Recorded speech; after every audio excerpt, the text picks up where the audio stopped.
Well, good morning, everybody, and welcome back. Before we get into today's episode, which is going to be, it's going to be a banger, let's talk about the brand that makes this podcast possible. That's right, Black Rifle Coffee. I have my laptop in front of me. Let's go to blackriflecoffee.com and see what they have to offer. The previous weeks, I've been talking about Christmas coming up, which, I don't know, 9 weeks away at this point, 10, who knows. Halloween, right around the corner. Maybe we start thinking about that because that's a little bit more of a 2-meter target. So, blackriflecoffee.com. There's a rotating banner. First thing I'm seeing is joining the coffee club. And there's different types of clubs. They have an apparel club. They have a traditional coffee club. They have the ECS club, which means other than the ECS, you can get whatever type of coffee you want delivered wherever you want to on the timing that you want to. So very convenient there. And, the second thing on the banner is maybe you don't know exactly what to order. So they have a quiz that walks you through palate and taste and roast and all of those things. So you can figure it out, and then you know where to order. What else do they have here? New arrivals in apparel, gear, of course, coffee bundles, coffee samplers. That's actually a really good present, by the way. If you don't know what to get somebody, get them a selection of different things. And you can go deeper and deeper and deeper and deeper into that. So, again, Halloween, Thanksgiving, Christmas, all of that should be on the radar at this point. If you have a coffee lover in your life, go to blackriflecoffee.com and get some stuff that you know they're going to like and not just bury and forget about. Like a lot of Christmas presents end up happening to them. My guest today is A.G. Gregoroff. He is the founder and CEO of Toehold, a brand of flip-flops. These, to be specific. He actually gave me this set when we were on the show. We'll get into that. But long before he was making flip-flops, let's just say he had a very interesting and diverse upbringing and background. He gets into his time in prison or jail, depending on... Actually, I think it was jail, not prison. I'm not sure. He might have touched both of those things. His time in jiu-jitsu, his time as a military contractor in the diving space, and then what led him to starting Toehold, where it is now, where he wants it to go. And I'll just say this about this episode. Wherever you think this episode is going to go, it's probably not going to go that way. It's going to go much, much farther, much, much deeper. So let's get into it. Episode number 308 with A.G. Gregoroff. Enjoy. Okay, got the red smoke. Gun run, north and south, west of the smoke, west of the smoke. Okay, copy, west of the smoke. I'm looking at danger close now. Come on with it, baby, give it to me, I need it. You're cleared hot. Copy, cleared hot. I think I'll lose my train of thought if I hear myself talk. Really? Yeah. Well, that's a personal problem. You should probably learn how to deal with that. You know you can hear yourself talk without headsets on, right? Not like this. What do you mean? It sounds weird. You'll get used to it. You want them on? Yeah. What is it? How does it help? It draws you into the conversation more. You can tell, like, the volume level that you're speaking. It helps with the modulation of your voice. Plus, we're already going anyway, so it's too late. Okay, good. Yeah. Casey, what should I ask him? What's the first question? Why he doesn't come train. Oh, interesting. Okay. So, Mr. A.G. Gregoroff, how long have you been training jiu-jitsu? Since 1990. Okay. So that was the attendance of your last class. Yeah. Yeah. Why don't you train more? Talk to me about your weekly training regimen, jiu-jitsu-wise. So the last several months I've been doing 1 day a week, Wednesdays with Henry Akins, just doing privates. So I asked Henry about that when we were down in Salt Lake yesterday. He said he hasn't seen you in a really long time. Henry's been in Japan and in Salt Lake and in Sedona. I think he's actually been to both of those places that you threw out, Sonoma and Sedona. Yeah. But he called you a liar. He's correct. Yeah. I know. I can't train with him if he's out of town. If only there was somewhere else he could go to train. Isn't your brown belt from Casey? It is. So why would you not go train with Casey? I'm too busy. Okay, so that's the real answer, the root cause. You're not prioritizing it. No. Another way to say that is you don't care. So with jiu-jitsu, it was, hey, come and train more. And then I did, and I'd get a bad injury. And then that affects my day-to-day work. Like the last time I tore a ligament in my hand. Just a new guy, somebody asked, can you work with the guy? Tore the ligament, my hand wouldn't open up for like a year. How did you tear it? He just rolled on it weird. Just did something weird. Nogi? Yeah. Remember? Yep. I feel like this was AG's fault. He was the new guy. You were the experienced guy. Yeah. 100% your fault. So the UFC doctors looked at it and they're like, you need surgery. We're going to have to cut this, remove that, you know. And every day swinging a hammer, cutting tools, doing leather work. Yeah. It's just every single day, it's a pain in the ass. And here's the thing. So most people train, like new guys like yourself, that maybe there's a big scenario that not with you, but with normal guys, there's what's the scenario I'm going to run into that I want to protect myself from? I want to protect my family. I want to defend my life. Somebody breaks into my house, whatever the scenario is. I don't think most people are training for that anymore, to be honest with you. I think they just like it. Not the people I know. Like Okay. it's the self-defense. And It's that a very incomplete self-defense skill set. I agree. Well, not jiu-jitsu. Jiu-jitsu is very much based off self-defense, but modern jiu-jitsu isn't. Modern jiu-jitsu is Still very incomplete. much like focused on passing, stuff like that. So all the fights I've ever been in, very few of those guys have ever known jiu-jitsu. That's excellent. It is. But you're not using jiu-jitsu on them. You're fighting them. You're punching them. You're That's what I'm elbowing saying. them. You're Jiu-jitsu headbutting in them. and of itself is an incomplete skill set for that. I agree. So just to focus completely on jiu-jitsu, like I've been in those fights before and I've known the result. Yeah. So staying in shape to me is just as important. It's just going in and sharpening like a pass or something like that. So instead of jiu-jitsu, you're working on your takedowns and striking, right? That's what you're saying? No, I'm working on building this awesome company. Okay. So you just did this really long-winded story about you're just not prioritizing your training. Oh, yeah, absolutely. Okay. Just checking to make sure that I'm hearing this correctly. It's been on the back burner for about, I don't know how many years now. Probably about 5 years. For clarity, I wish I had found jiu-jitsu when you did. And I actually remember being exposed to it, not in the 90s. I think I heard about it in the early 2000s, but people were so fucking dogmatic about it. And they just were chip.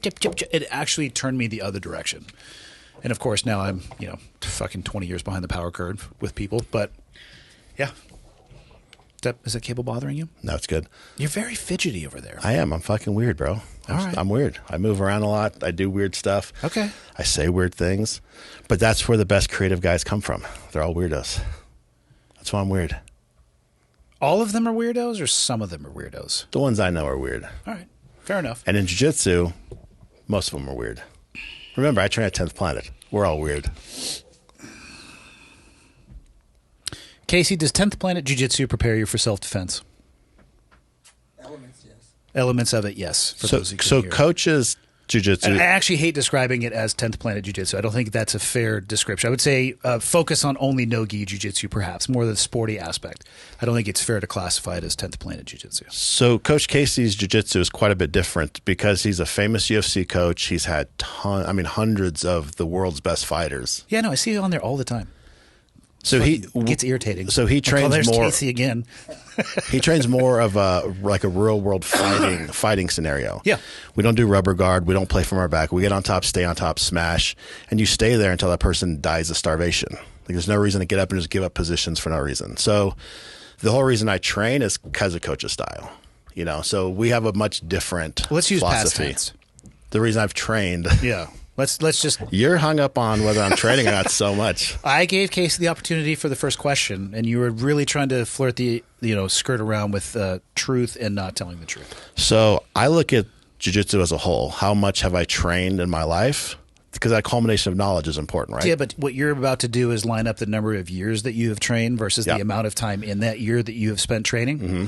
So I have been training for just over 5 years, but I train 6 to 7 days per week, 2 to 3 hours per day. Yeah, because you enjoy it, right? I do enjoy it, but that's not the same as somebody who has trained for 5 years and goes for 2 hours once a week. You cannot compare those two via a calendar or the knowledge that's gained. Or that Which aspects of jiu-jitsu do you enjoy? I enjoy the fact that it can't be mastered. That it's a puzzle that you can't actually put all the pieces together. How quickly, slowly? How do you learn? What kind of learner are you? What are my choices? Like visual, audible, audio, doing it. I think those are the three. I think I do okay across the spectrum. See, I'm the opposite. I only learn anything a very specific way. So a classroom environment, whether it be school, learning to dive, jiu-jitsu, I don't learn in that environment at all. So I'll go to a class and we have the best instructor. It's nothing they're doing, is I just have a very specific way to learn things. So I go to a class, I'll go for 5 days in a row. Give me $1,000 to remember what we did. I won't remember a single thing. And they could be like, yeah, you could want. I don't. I'm a fucking retard. I won't remember it. How do you learn then? So one is I have to ask questions. I get fully immersed. So privates work for me because I could ask a bunch of why questions. Okay. And I could move around the subject. So is it kind of the chaos of the group setting that interrupts that learning cycle for so you? super distracted. Yeah. I get Okay. super distracted. But when so my question would be, last time I trained, I ran into this problem. Okay. That'll have nothing to do with what the class's curriculum is, because they're teaching based off a curriculum for sure. So for me, that'll just raise another question, and then I'll have a bunch of questions with no answers, and I'll just feel lost. And after about a few minutes, I get super distracted. So even strength and conditioning, my coach will tell us what exercises we're going to do today. Not until we start physically doing it do I pay attention to what we're doing. Like as soon as the motion starts, I get it. And then if I get my heart rate up, I stop learning immediately. So if I go to class, let's say a private, I do a private with coach. We just sit down and we talk. I'll remember everything he says. We start running around, doing warm-ups. Brain is shut off. My ability to learn has shut down. So how do you apply the knowledge that you could gain in that conversation into an application on the mats? Say that again. So you have that, you sit down with Casey in let's say you're doing the private and you're focusing on the conversation and you'll remember everything from the conversation. How do you improve in your skill if you feel like you're limited when your heart rate goes up? The practical application of No, the knowledge. I stop my ability to bring in new information. Okay. So I could remember stuff, but my ability to bring in new information stops when I start working. Got you. How are you able to apply the information that you have learned in real time? Well, would you say, or does it take you a lot of reps? No, I can learn stuff really fast. Okay. Especially if I've taught a specific way. I got this stupid thing where I got too much blood in my body. So we have to drain blood out of my body all the time. So as soon as my heart rate goes up, if you took both your hands and you put them over your ears, that's exactly how I hear. You literally have more blood in your body than you're supposed to? Yeah, we drained a little over a gallon of blood in the last 4.5 weeks. What is that condition called? Just too much blood. My body just produces too much blood. Michael, look that shit up. Yeah, Google it. So my hemoglobin. Did a medical doctor tell you this? Yeah, it's or did a Scientologist? I'm not draining my blood at the gym. I'm draining it with a doctor. All right, I'm just. Yeah. What kind of doctor? PhD. Oh, MD? yeah. No, he's a real doctor. Yeah, so I go to a clinic. Okay, I'm just saying. So Chiropractors say they're real doctors too. I'm just saying. he's a vet. He's Dentists, good. you He's know, a vet. He works with expensive animals. He's really good. Now I've never heard of this. Yeah. Well, we didn't know what the problem was for a long time. But hold on though. Don't endurance athletes, aren't they looking for more blood or more red blood cells specifically? I feel like you have the ability to performance enhance without doing shit. I have a 7th grade education. You're asking way too big of questions from Well, me. Michael has access to the internet. Do you want to? I could email you my charts. Do you want to see them? Oh, here we go. Polyhemia is a type of blood cancer. No, that's not it. Yeah, I was going to say, I don't know if it's that. Are you dying? No. Okay. So damn it. Find the other one, Michael. as long as I drain my blood, we have to do the minimum is a pint a week. The minimum. So I feel like having more blood is good. no, it's too much. If you have too much oil in your car, nothing can move. Yeah, but you're not a car. I'm a person. Yeah, Yeah. it's true. You know? We could call my doctor. I could put him on speakerphone. No, I'm fascinated because I feel like So here's what happens. Lance Armstrong was trying to pump in all the shit that is in your red blood cells. Yeah. Without actually... That's different. And actually, You're though, they dealing- pull blood out and then they put more shit in when they race. So what his problem was, he was taking EPO and his blood was thickening. His problem was that he's a cheater and was trying to say what he was doing is clean. However, let's take that to the next level and say every one of those motherfuckers was cheating and the clean dude was about 4 stages behind. If you're not doing steroids, cycling, you're wasting your time. Okay, Gordon. Yeah. Take it easy. All right. No, steroids are good.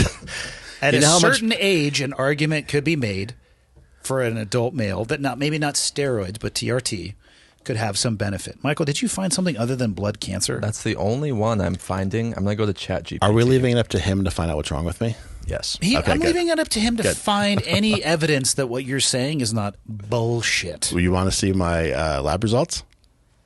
I mean, I know how to use Photoshop too. Okay. So When we would do when we would do conditioning classes at the gym back in the day, at our old location, I always thought it was cardio. And then I thought I was doing keto. I was like, oh, why do I feel, you know, when you build up too much lactic acid in your legs, you're like, oh, I'm going to stop. That's not what happens. It's not the cardio version where you can't recover fast enough. It's literally like a Tin Man, like where my joints just stop moving. Like I physically can't move through it. I can't tough guy through it. I just stop moving. So I always thought, fuck, it's the keto, you know? Then I always thought I need to get my cardio better. So after we would do these conditioning classes, I would go in my truck and I'd sit there for like 20 minutes until I could see in color again. And I thought everybody did that. I had no idea that that's not the thing. We would joke about it in class, but my body would just stop. And I had no idea why. So I went to a doctor and he's like, yeah, dude, what the fuck is with your blood? So they did tons of tests. They did all the brain scans, that sort of stuff. And what's your blood type? I think it's A-, negative. Interesting. But it's not a matter of the blood's too thick. Because I said, can we do thinners? Hemochromatosis? I don't know what that is. I don't know. This is Chat GPT. The listeners are going to love this blood conversation. I couldn't find anything. So the only besides- solution we could do is just drain it. That's it. Just drain it. There's just too much blood. There's nothing wrong with the blood. Yeah. There's just too much of it in my body. So it compresses and it just, he's like, it just fills your veins up. It slows down your heart. Yeah. Okay. So That's pretty wild. anything endurance-wise, and I get crazy lightheaded. So if I lean over, just right now, if I go down and touch my feet and pick my head up, lightheaded. Don't do Constantly. Yeah, I don't. All right. Yeah. Okay. So that's one of the reasons too. If I go and train, I just stop for no reason. If we ever roll together and I just stop, you're going to be like, what the fuck? I'll be like, that's it. It just stops. I can't control it. Can't tough guy through it. Can't do anything. That's fucking wild, man. Yeah, it's weird. Yeah. Yeah. It's weird to me too. I think it's weird. Do you feel better when they drain the blood? Oh, way, way better. So about once a week, you're pulling a pint out? Every Monday after strength and conditioning, I go and I drain. Yeah. I'm assuming the doctor does or nurse. Yeah, or yeah. just He will. sends in a nurse and she uses a giant needle. They drain it super fast too. Do they donate to a blood bank? No. They just, it's called bloodletting. They just dump it. That sounds very 1800s. Yeah, they just dump it. Yeah, you have a headache? I have a screwdriver. Let's just go ahead and jam this through your fucking skull. Wow. I'll send you a picture of the needles they use. They're ridiculous. I don't need to see that. It takes 10 hours for me to take off the bandage. If I do it any time before then, Do they not have a smaller needle? No. Really? Yeah, they use these giant needles. Okay. I'll Amazon you some that are a normal size, like an 18 or a 20 gauge. You sound exactly like me because I told them, I was like, can we use something smaller? They said, no, this is what you need. We need to drain it fast. Well, So that's my weird thing. I don't know if people know this. I'm not a doctor, so I guess I'll have to leave it to somebody Yeah. who actually went to school, who's a learned doctor, not like myself, who got their PhD by watching House. So more about blood. Yeah. Before I forget, you posted in your stories today, somebody was asking about the fight thing or the pedo thing, so we might as well knock both of those out, considering you're wearing pedo attire. So Start with the fight. I'm assuming they're talking about the hammer attack. yeah. So during COVID, if you remember, these people, I think the person's judgment was very awful. But there was just a You random wouldn't amount. be my first choice I for don't a think soft so either. target. I don't think so either. I was in Vegas and I was walking out of a grocery store, and to build the scenario was 10 a.m. on a Sunday. Like it was calm, chill, quiet outside, birds, normal stuff. Walked in the grocery store. It's a small, like Mexican market. There's nobody in the parking lot. I do my thing. No interactions with nobody inside. Bought groceries, left, or bought some burritos and left. On the way out, as I was walking out, it was just me. And then as I was walking off the sidewalk, keep in mind there's nobody else around, something just smashes me in the face. I thought for the millisecond, I thought I ran into something or I thought I walked into a car. Because you just see white, you hear the bing. But at the same second, I felt someone's chest like against my shoulder. So immediately, I grew up in a bad neighborhood. We grew up fighting, just doing tons of awful stuff. I knew immediately I got hit. And the guy's body was right here. So I windshield wipe underneath him, grabbed him in a body lock, kicked his legs out, and spiked him on his head by driving my forehead into his jaw. And then on the bounce, Like as we hit the ground, I popped up and got the side of his neck, like a rear naked choke, but off angled. Yeah. On the side of his neck. It's also known as a crank. And we don't, super crank. So in class, even in competition, you don't really squeeze 100%. Like you'll squeeze 5-10%, and then as you start to get upwards of that, the person taps way before them. Yeah, you see the hand coming up, and you're like, I'll just give it a little bit more. I tapped this guy I squeezed this guy so hard that I like pulled a muscle in my ass. I was squeezing him at 1,000%, felt the vertebrae in his neck all shatter, and his neck just go sideways, and then you could smell where he shit himself. And then I got off him and stood up, and there was a guy from the market had come out and started like yelling for guys inside the market, like to come and help. And I got up and looked down at him, and he looked dead, like completely dead, neck off to the side, not moving, not breathing, not nothing. So I picked up my phone, walked to the truck, called my attorney, and he said, "Hey, what's up, AG?" And I said, "Hey, I think I killed a guy." And being my attorney, he says, wrong number. He says, "Did you do it with your dick?" And I said, "No, I'm serious." And he's like, "Okay, what happened?" That would be a tough one in court to have like a court reporter read that, absent any context, just neutral tone.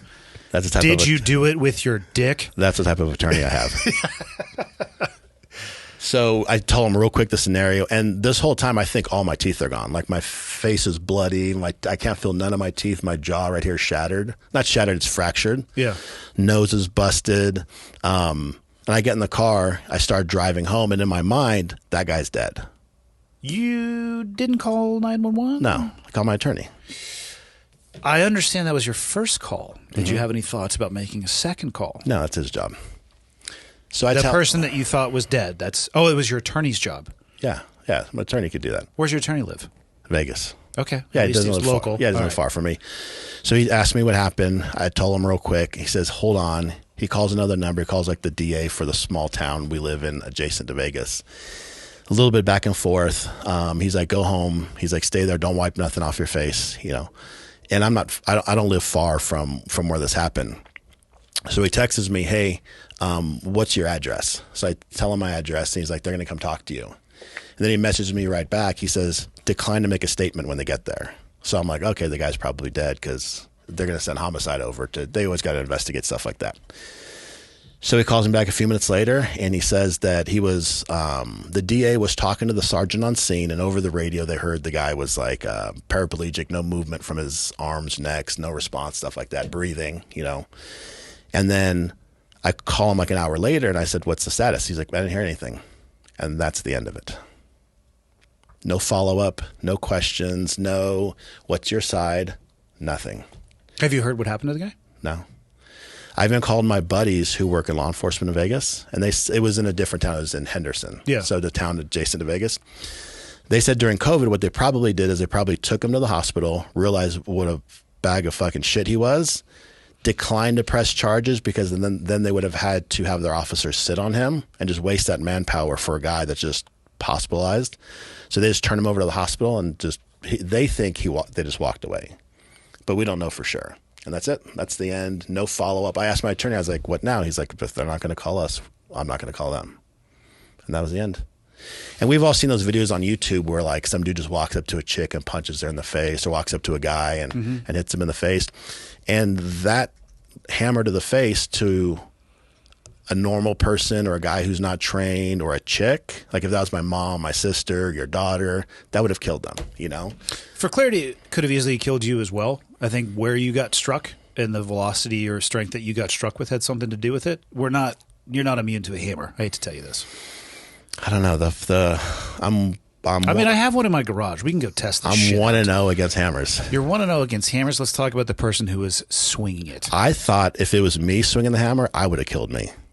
If it was you swinging the hammer. Yeah. Yeah, I would have killed me. Yeah, I would have fucking killed me. Yeah, I don't. Now caught on camp. Oops, sorry guys. You should be sorry. What are you watching over there? I'm trying to find this. I don't think there's Fucking any rogue story hammer on it. attack? Yeah. So we should talk about your situational awareness because this is what I get out of this story. The lead up, you were describing a lot of things, and then a hammer hits you in the face. Yeah. How did you Here's one of the things I dislike. I already know your question. Let me answer that. Here's one of the things I dislike about jiu-jitsu. people truly think it's like a Harry Potter wand. Oh, I have a fill in the color blank. I'm going to do just fine. And maybe, but what if we throw a hammer out on the mats? Are you going to be okay? What if we throw a blade weapon out on the mats? What if we throw a gun? Mm-hmm. Self-defense starts with managing your fucking distance. How did you allow somebody? You bring up a great point. Since I've been through all those scenarios in real life, that's why I don't train jiu-jitsu as much anymore. Fully circled back.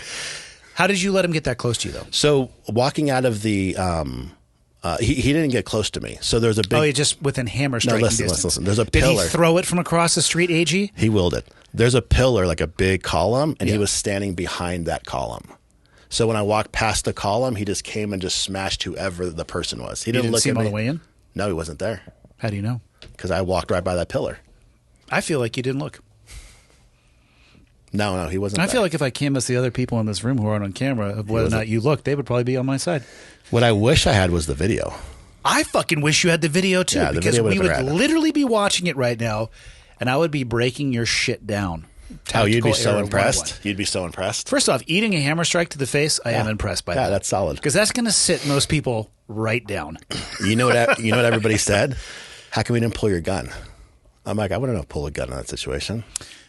I'm not a lawyer, but I'm pretty sure you would have met the criteria. One, for if we're self-defense being for sure. serious, there was no time. Like you're Correct. You're literally in the fight already. But that's the fallacy that I hate about firearms as well. People, Montana is a shall issue state, meaning, actually, I take that back. It used to be a shall issue state. Unless they had a reason to not give you a CCW permit, they would. Now it's a constitutional carry state. So you don't even have to go get a permit. And I know a lot of people who think that because they go to Murdoch's or Sportsman's and they go get a gun, and then they put their gun in their fanny pack or in their waistline, that they are good to go and it solves all problems. And it doesn't. Because like you said, you're already in the fight. Yeah, and if you go to pull that gun, there's nothing but bad scenarios. You couldn't do anything. Like you were immediately fighting, and that's it. Yeah. Now there's a lot of You scenarios. can still pull a gun when you're fighting somebody. Oh, for sure. And there's a lot of scenarios where a gun would be beneficial. Yeah. But even if I had a gun, even if I had the ability to pull the gun, I wanted to physically put my hands on that guy. I can understand that desire. Yeah, it's the intimacy. That's one way to describe it, for sure. Very prison-oriented, but I can appreciate that. Do you carry your gun with a round in the chamber? Yes. Good. If I carry it, yeah. Okay, good. I usually don't carry my gun just because I'm more likely to use it. I got a little bit of a psycho side. Not bad, but a little bit. So normal scenarios don't bother me, right? If I see somebody bullying somebody else, something like that, I'll fuck up my whole freedom over something like that. I don't go with the justification, the law, nothing like that. That's my 10% of ghetto side from growing up in a bad neighborhood. That if I feel like someone's doing something wrong, law or no law, I'll throw all that away for it. So for the most part, That's not very reasonable. no, I'm super. It's not. I agree with you. You may be better off not owning a firearm in general.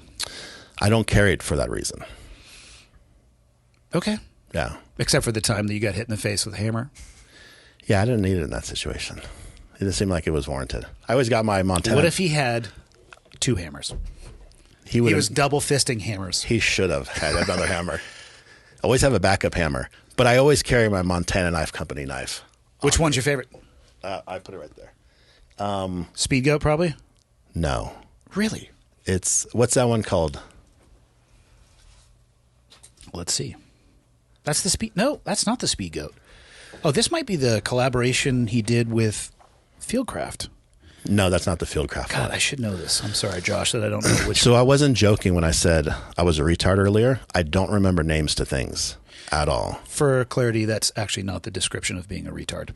That's just having a poor memory.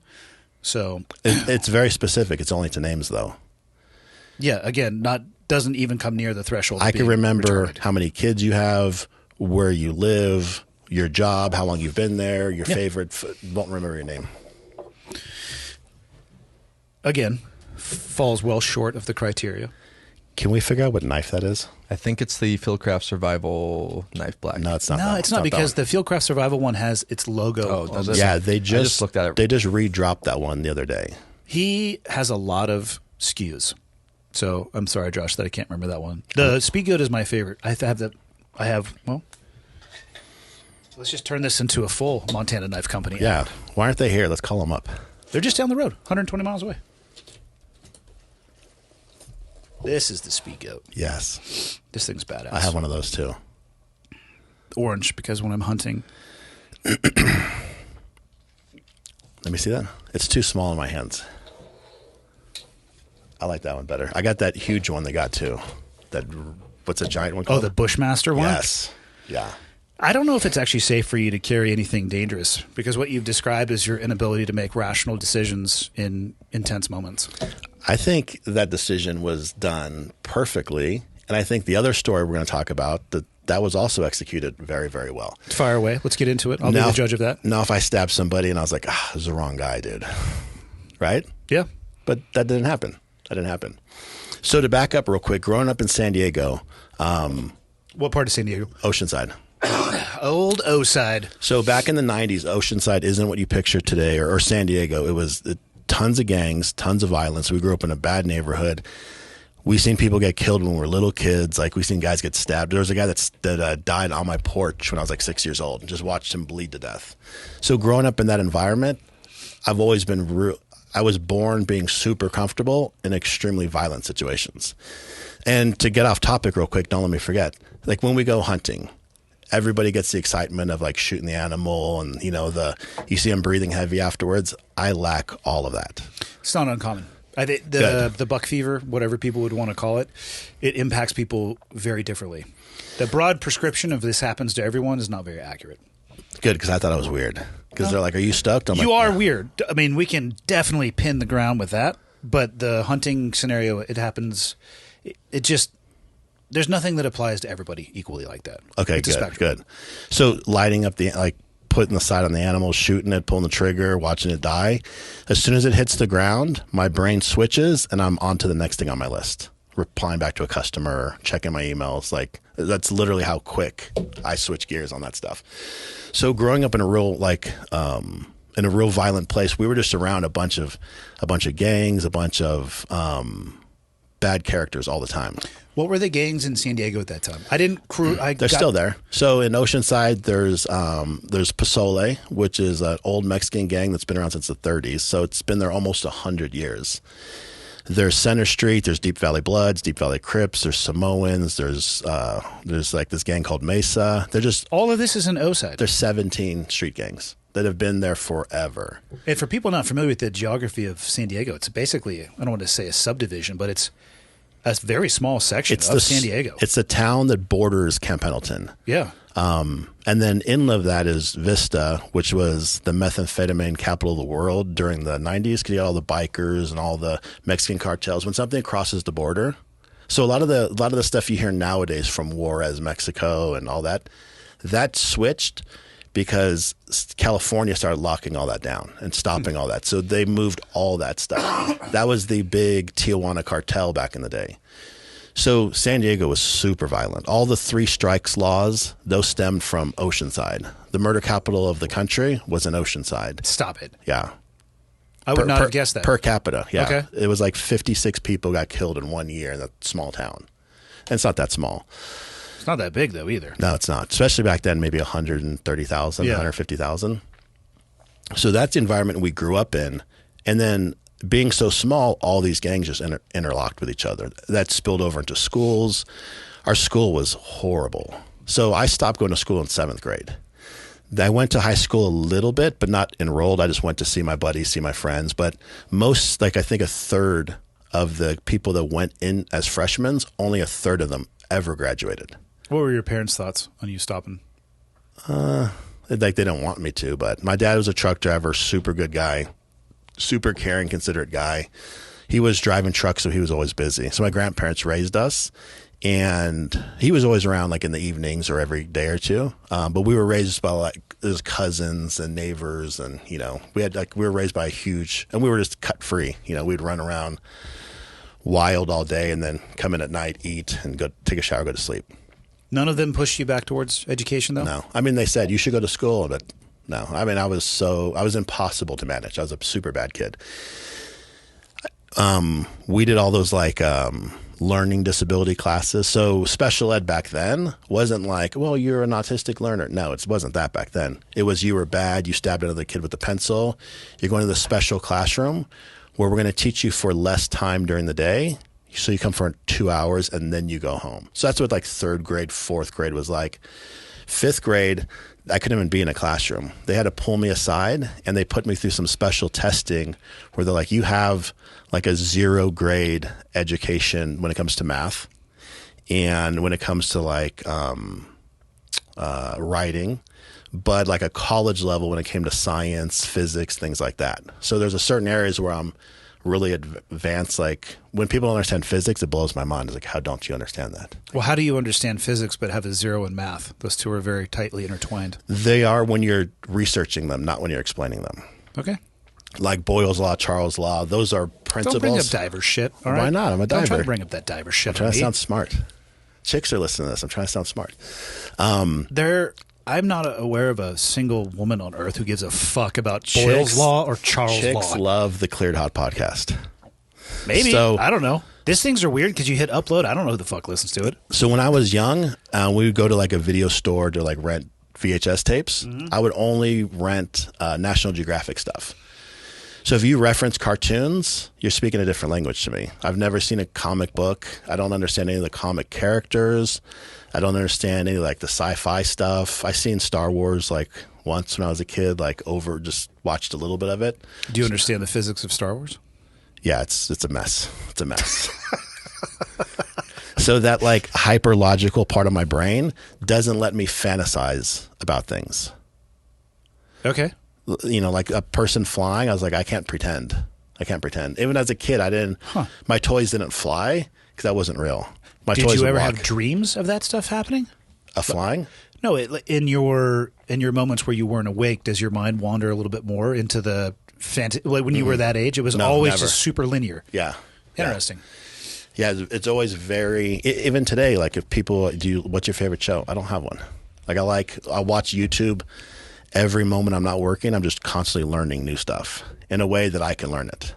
So I love learning stuff, but I don't like anything imaginary. All right.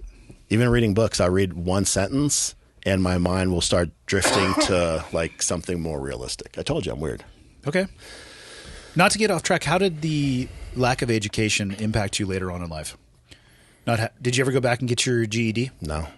How did that impact? Because I know you worked with Apple. I know you did some pretty extensive diving contracting with the military. Did that ever rear its head up and prevent anything? I just lied and said I had a GED. All right, I lied and said I had a high school diploma. They never asked for it. No, they never check. They never check. Okay. I suppose that is one way to deal with that. Yeah. Especially with Apple, it's sales related, and all the jobs I've had have usually been sales related, and I'm really good at results. So when they see your results or you come recommended from somewhere else and they're like, you can move numbers. That carries more weight. I don't care about that. They're not really looking into it. Okay. And then so where were we? You were talking about your upbringing. I think we were slowly making our way back towards the second fight story. Okay. So turn 18 years old, I'm over at my uncle's house. He has this giant, beautiful avocado grove in Bonsall, which is just... Oh, I know exactly where it is. Yeah, just a little bit inland of Oceanside. And he's a super smart guy. Uncle through marriage. So he worked on the guidance system for the stealth bomber in like the 70s and early 80s. He worked on these different components. He was an electromechanical engineer. So he worked on these really advanced components, him and his dad, for satellites. So he had a lot of money and a giant property. And growing up in the 70s, growing up in like the 60s, he was like kind of a hippie, right? So he'd smoke weed, he would do acid, do stuff like that. So one day I'm visiting his house. I don't live there. I'm visiting. I got my overnight bag.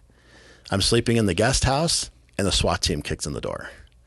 Now, if you know anything about kicking doors and throwing flashbangs, it's not something pleasant to wake up to. Correct. Yeah. Which is exactly why they do it. And you were at what age again? Just turned 18. Yeah. So it's like being woken up with a punch to the face. So you're in the middle of a rock concert. Yeah, you woke up, but you're dazed and you're deaf and everything's white and tons of people are like grabbing you. So it takes 10 minutes to figure out like what's going on. And you start hearing flashbangs going off all over the property. So to fast forward, he had got together with some guy. So back then they were doing this thing called asset forfeiture. It was they do it. They don't do it anymore in California so much, but it's really popular back east where they don't have the legislature to stop it. So I'm a cop. I pull you over. You have a joint on you, but you also have $3,000 of money. It's probably drug money. I'm going to take that.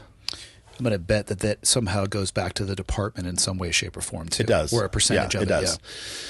So this particular unit in San Diego, which was designed to counter how insanely bad everything was there. And in their defense, I'm super pro law enforcement, but in their defense, they needed to get a handle on things because it was completely rampant. I mean, it was biker gangs and cartels and Mexican mafia at MS-13 and all the bad things, that infested everything out there. So what they did was they wound up having that confidential informant tip him off about some weed he was growing. Not a big deal. Everybody has it nowadays, but back then it was bad. Yeah. Same thing as having like a kilo of cocaine. Also, that confidential informant left a pack of Sudafed and like some chemical. I never seen it, so I don't know. I just read the court document. So that was the bare minimum for a clandestine methamphetamine manufacturer. Oh, the precursors? Yeah. So guess what? It's not your house anymore. And we all go to jail. No way. Yeah, they took all of us. So there was like 15 people on the property. My aunt, my uncle, me, my 3 cousins who were, they're almost like my brothers. They were 17, 16, and 15. 2 workers that handled the avocados, a guy that rented the property downstairs. Everybody went to jail. They take you to jail. You bail out. Guess what they do? The next morning, they raid it again. And now the stuff that they, quote unquote, couldn't find the first day, they find that on the second day. And now you're habitual offender on bail, which means it's an automatic 2-year sentence, mandatory. And you just switched over to being no longer a minor. But also, here's the thing. This is the twist. Because I had my bag with me, that proves legal residency in the state of California. Wow. You've established residency by having personal belongings in that dwelling. So now it's your ability to try to prove that what they're doing is wrong, right? But also they put a special order on you, and I forget what they call it. But any money you use for defense, for bail, you have to prove that it's not drug money. So it's super hard to do. Yeah. And it takes months to do usually. You have to go through IRS records and accounting. So we just sat in jail. And they don't want to hear nothing. No one's there to hear your story. You're guilty until proven innocent. Now, when they arrest you, they take your fingerprints. It's called major case prints. They don't take your fingerprints. They take your whole hand, palm, everything. They drug test you and they take your clothes away. So you're in a paper suit. And they're using your clothes for like drug analysis to see if there's chemicals on them, things like that. If this would happen today, I would walk out of it scot-free just because I'm smart enough to maneuver my way through the situation. At 18, you're not, Yeah. And when the DEA and all those guys started interviewing people, everybody had a long story. And on the police report, it just said Gregoroff invoked his Miranda rights. So I shut up. I didn't say anything. Then you get an attorney. He comes to you. You're behind glass. And he says, here's what you're looking at. You're looking at 16 years. And the old timers who are in jail with you, they're like the best attorneys in the world. They already know how much time you're going to get for what. So they're already telling you, plead down, take whatever deal they can. So they wind up coming to me and they say, hey, listen, we'll give you possession of controlled substance. You'll do 2 years in state prison. And I tell Even though you weren't in possession of shit. No. Yeah. You don't need to be. You were at the house. Yeah. So I tell them, fuck no. So they come back and they said 2 years concurrent in county. And the old timers were like, take that deal. So what you'd wind up doing is 5 months with good time. You do 5 months and 20 days out of a year. It's 2 years, but they're running together. Mm-hmm. So then from there, you've already been in a couple months. You got like 90 more days and you're out of here. And then your attorney's like, it's the best deal. You want to go face 16 years in prison? Is this a misdemeanor or a felony? Oh, felony. Yeah. Big felony. That changes your life, though. Yeah. Big time. So I take the deal. I sign. I start doing my time. And during that first few months, it was pretty chill. Just sitting around, working out, stuff like that. And growing up in the environment we grew up in, there was no questions what jail were like. All of our friends had been to jail. We knew exactly what it was like. And California is different than any place else. Everything's race segregated. Blacks are separated. Northern and Southern Mexicans are separated. Whites are separated. Everybody sticks together. There's very strict politics. You can't sit at other people's tables. You can't shower with others. Can't hang out with blacks. Can't eat after blacks. Can't do anything. It's very race segregated.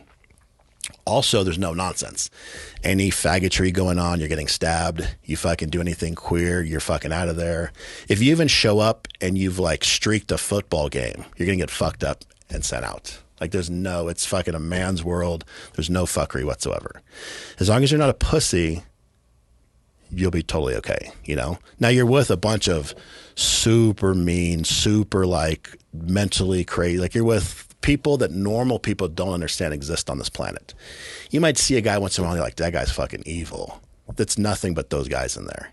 But if you leave people alone, will they largely leave you alone as well? No, not necessarily. But so there's what's called being active and inactive. So Brian Cowan always asks me this, hey, if I go to jail, am I going to be all right? I'll be like, yeah, you got money, you'll be all right. You know, be all right.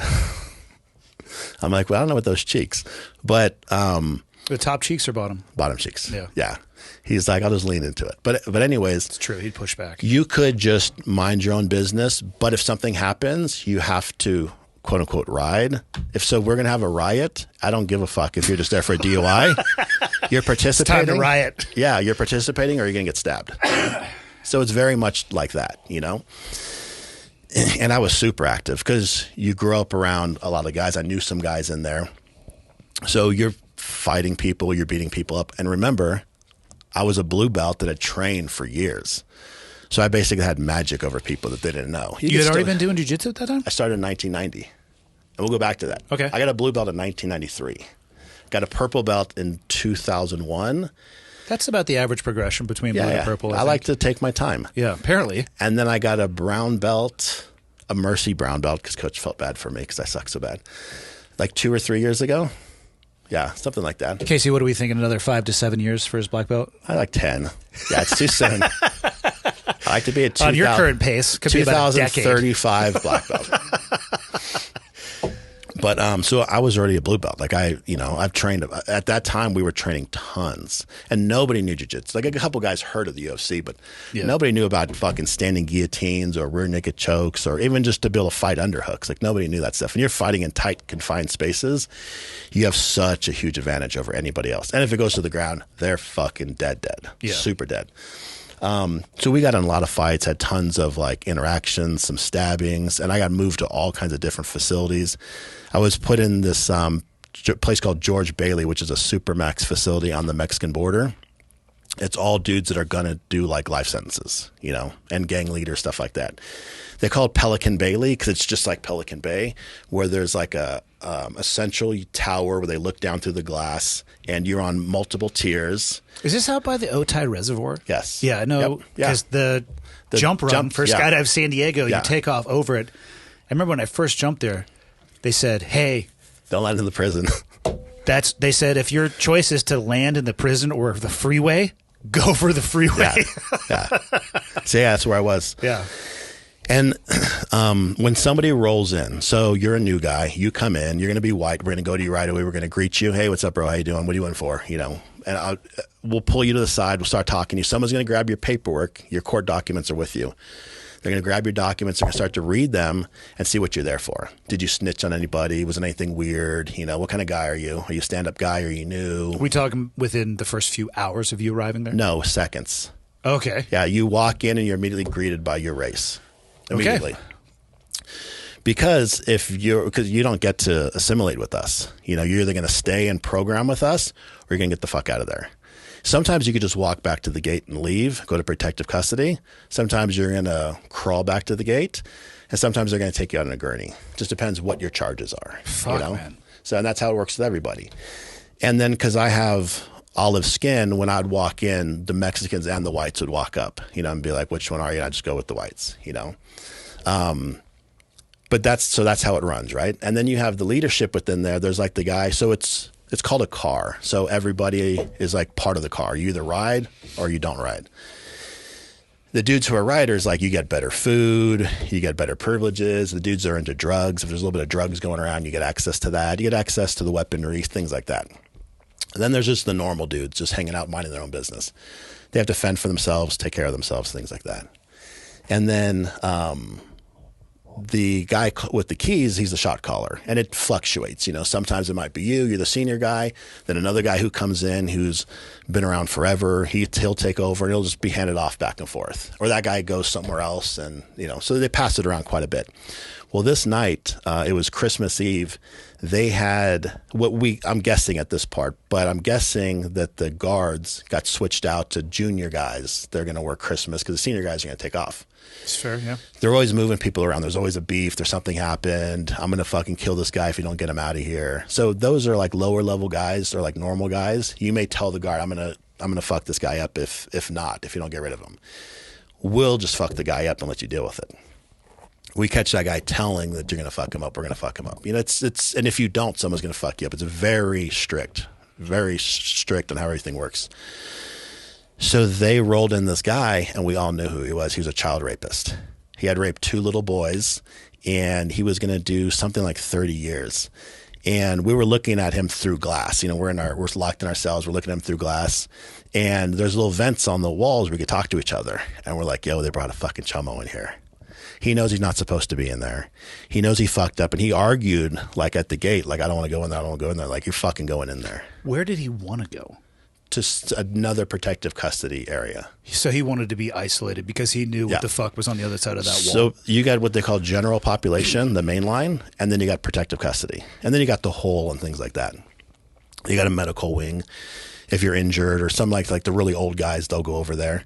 And if he has a problem with somebody in a protective custody area, because a lot of the ex-gang members, like if you're an ex-gang leader and you drop out, you're going to go to protective custody with all the weirdos. So those guys are still gangsters. They're just gangsters amongst all the weirdos. And they put them over there so their gang doesn't kill them. Yeah, that makes sense. So it's not pleasant to be in protective custody. It's actually fucking chaotic from what I've heard. So he had a beef, and they moved him somewhere else. They put him over with us. So the moment the door is unlocked, we went downstairs, and this guy that was like my battle buddy named Spider, he just went down there and stood in front of the door, like, to make sure he couldn't go nowhere. So we got a razor blade and a knife, and me and him went down there and we fucked the guy up. So we were bored. It's Christmas Eve. We have nothing going on. So we have to remove him. He can't stay. He can't stay 1 second longer than absolutely necessary, because then it falls on us. And we might get hit by somebody else because you're like, what the fuck do you leave that chomo over there for? And the guards might come and get him, you know? And if they get him and we didn't get to him, it's on us. So you have to get rid of him.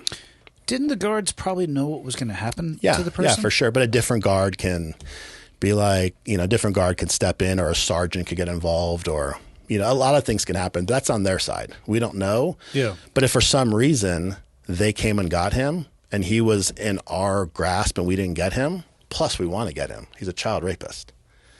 So we went in a cell and we're like, you know, you got to go. And he was just sitting there, sitting on like the little concrete stool with his bedroll. And he stood up, and then we just started fucking him up, punching him in the face, punching him in the stomach. We wanted to beat him up real bad, punching him in the ribs. And then I got the knife, and I had him in like a bulldog choke around the head. And I got the knife, and I stuck it in his mouth, like above his teeth, like in his gum line. And then just started cutting the blade up through his nose, past his eye, out his forehead. And Spider was like stabbing him in the legs and stabbing him in the body. And then I just grabbed the flesh from his face and just started peeling it back, like completely, like you do with a deer, you know, like you're decaping something, just pulling it back. You can see his eye, all the blood vessels and stuff. And he's screaming and doing all that stuff. And then this guy, this old school wood named Roof, he was a shot caller. He came over. He's like, hey, dog. He's like, don't kill him. It's Christmas tomorrow. Because we get a special tray on Christmas. Like, you get like a fucking couple Nallen-laters or something like that. And we don't want to lose that. Wouldn't you have ended up staying in prison much longer if you'd have killed him anyway? Oh, yeah. Yeah. Well, that's if anybody told. Oh, yeah, because his face just accidentally came off, AG. He slipped and fell and his face came off. Check this out. You're gonna love this. Don't let me forget where I was. If we have to do a removal on somebody, right? This was done like vengefully because he was a child molester. But if like somebody doesn't like you in jail, let's say you're a UFC fighter, right? You're the toughest guy in the world. Doesn't fucking matter. 3 guys are going to attack you. One's going to have a knife. One's going to stab you, and the other 2 are going to punch you, right? Then during that chaos, that knife is going to disappear. Someone's going to hand it off. And then when the guards come, there's no weapon. You could have been stabbed. You were bleeding on my shoes, so I attacked you. You showed up like that. There's no weapon. I didn't do it. You came to the yard stabbed. That's literally how it works. So there's no weapon. They can't charge you with the weapon-related injuries. So we hand off the weapons. We fuck him up real bad. Somebody drags him like by his collar to the gate, and there's already guys there with change of clothes. We get in our rack and just drop our heart rate down really fast. And then we do this thing every night. You get this kind of white stuff called noxema, like for zits. Everybody kind of takes turns just rubbing it on their face throughout the day, so that guards just get used to seeing it. It looks like white fucking camo paint. But what that's for is to cover up any injuries you have. So if we're fighting and your face is bruised up or whatever, that's going to disrupt your face. And since they see it all the time, there's no rhyme or reason on why somebody has it or doesn't have it. So people put it on all the time. So people start noxemaing up because some of the guys don't know what happened. They just know that there was like an event happened. So just the guys fall in line. They start throwing noxema on just to disrupt. Because if I got in a fight with somebody, let's say we had a beef and we went and sorted out in the cell, we may have to noxema up, and for the only 2 guys, it looks weird. So you got to understand, it's like the military in there. It's very strict. It's more strict than the military. So nothing happens for like 20 minutes. It's just dead quiet. It's dead quiet. And then they just hit us with like 30 guards. They have a special unit that comes in. They have a dog. They have these riot shields with electricity that goes through them, like a taser. And they just start shaking people down, pulling people out with like a shotgun with like rubber bullets. You come out of your cell one at a time. You strip naked. You go against the wall. They check you for weapons, check you for injuries. And then they wound up taking me and another guy to the hole, but not because of that, just because we were in like leadership in that area. So they were just spanning that whole area. So that time they put me in the hole for 30 days. And then they came to us and they came to me and said they were going to give me 10 years for mayhem. Like, we know what you did to that guy. People told us. They're full of shit. Then nobody said anything. But they try to bluff you like that. And they see how you're going to act, if you're going to budge. And you just don't budge. Nothing happened. And that's it. How much longer after that did you get out? From there, I got into one more fight. I went back to maximum security in Vista, maybe 90 days, something like that. It wasn't very long. That was towards the end of the sentence. How old were you when you got out? I turned 19 and 20 in jail. So like the end of my 20s. And then there was a bunch of incidences. Like, we got in tons of trouble all the time. I was in another hole for 3 months. But when I got out, I started working at the main attraction, the strip club in Oceanside. You don't know what that place is. I didn't frequent Oceanside much. Oh, good. Yeah, you weren't missing anything. Okay. It's terrible. And then, but the main attraction. Why do they always have the most fucked up names? It's dumb. Pure platinum. So years later, Michael right now is like, what are you guys talking he's about? Googling. He He's Googling has attraction. no idea. You know, he left Montana for the first time. No, that's not true. It is true. That's not true. Don't Have you ever listen rented to a car him. in your life? I'm not even old enough to rent a car. Exactly. So by default, no. He's been to Arizona and Montana. I have tattoos older than him. You do, for sure. Yeah. So years later, my uncle wound up suing the county because even though they took, like, they did the asset forfeiture where they took his property, like a personal property they couldn't take, cars, things like that. It turned out that the cops that were in charge of this unit, they wound up getting, a few of them got kicked out of the department for unethical stuff, not so much related to our case, but related to like their overall careers. I think one of them went to jail. So my uncle wound up going back, and they wound up doing, my lawyer knows the full terms. They wound up doing like a full dismissal of everything. So because the circumstances in which they raided the house and they seized the property, they took my felonies, deleted them off my record. They took my time, deleted that. So I have zero record. I have zero background. I could own firearms. You have zero record, or it's been No, zero. So an expunsion is the record's been sealed and it can't be used against you. That's something different.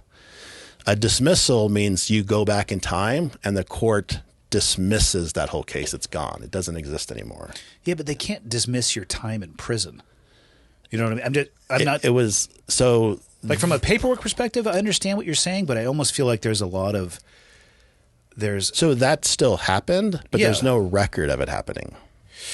I feel like that leaves them very liable if they just disappear that type of stuff. I can see them sealing it. No, they do it. So they do For it. clarity, I got my Juris Doctorate by watching Law and Order. So if you get like a presidential pardon, it vanishes, right? So the DOD, it's kind of like your credit. So there's a local departments that have your arrest record, right? Mm-hmm. And an arrest record's different because me and you could walk down the street here, look like murder suspects, get arrested for murder, get released an hour later as a wrong guy. That's an arrest record. So that doesn't really matter. And then there's the DOJ, the FBI, and the California DOJ is the tough one. That's the one that doesn't want to switch anything. So it took multiple years of filing with them and the court orders for them to finally remove those.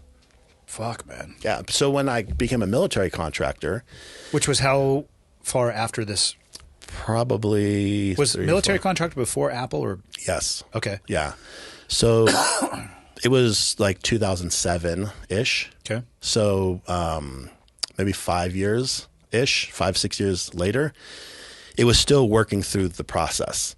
So I had court documents stating that it was going to be dismissed, and there was areas where it was removed. So when I did the background check, I failed. The program manager contacted the person doing the background, and they came to Camp Pendleton and did an interview with me. And I brought all my court documents, and she looked at everything, and she was like, yeah, I don't see why it's that big of a deal. And she cleared me. What did you do in the 5 years from getting out before starting the contracting? I did some odd jobs, but I worked in sales, mostly at 24 Hour Fitness, LA Fitness. I was a fitness manager, sales manager, general manager. So we learned how to sell memberships. And it's very results driven. So if you had a killer day yesterday, fuck you, what have you done recently? Sounds about right. Yeah. So but when we had just a stud team, so I hired ex-gang members and ex-drug dealers, like 2 guys from college. So we had smart college people if we needed to write corporate emails and things like that. Then we had dudes that are just hustlers. You know, guys want to change their life. Selling memberships at Knife Point? They were selling steroids. They were doing all kinds of shit. I'll tell you offline some of the crazy shit that happened. Why does it have to be offline? Because there's probably some people that could get in trouble still. Yeah, but they're not here. That's true. But we had guys selling steroids out of their desk. Like it was complete chaos. But we were making tons and tons and tons of money. But it was all results driven. As long as your numbers were good, it didn't matter how many chicks in the gym complained that you hooked up with them. It didn't matter how many days you missed. It didn't matter anything as long as your numbers were good. So that's the environment we grew up in. Very results driven. Then from there, one of my dive buddies, we were finning in Oceanside, and he said, hey, one of the guys that I work with broke his back. Do you want to apply for his job? Well, how'd you get into diving? I just wanted to. That's just the concept of Yeah. it you enjoyed. So growing up in Oceanside, I grew up free diving, snorkeling, a little bit of surfing, bodyboarding. Could body you surfing. still pull abalone at that time? No. It was already illegal? Yeah, super illegal. So I've always wanted to dive. And I remember seeing the guys when I was a kid walking out backwards in the surf. And even nowadays, I'm like, what the fuck do they walk backwards for? Because they had their fins they on. had fins on, Yeah, yeah. that's so weird. Just put your fins on in the water. It's very Jacques Cousteau. Yeah, that was the timeline.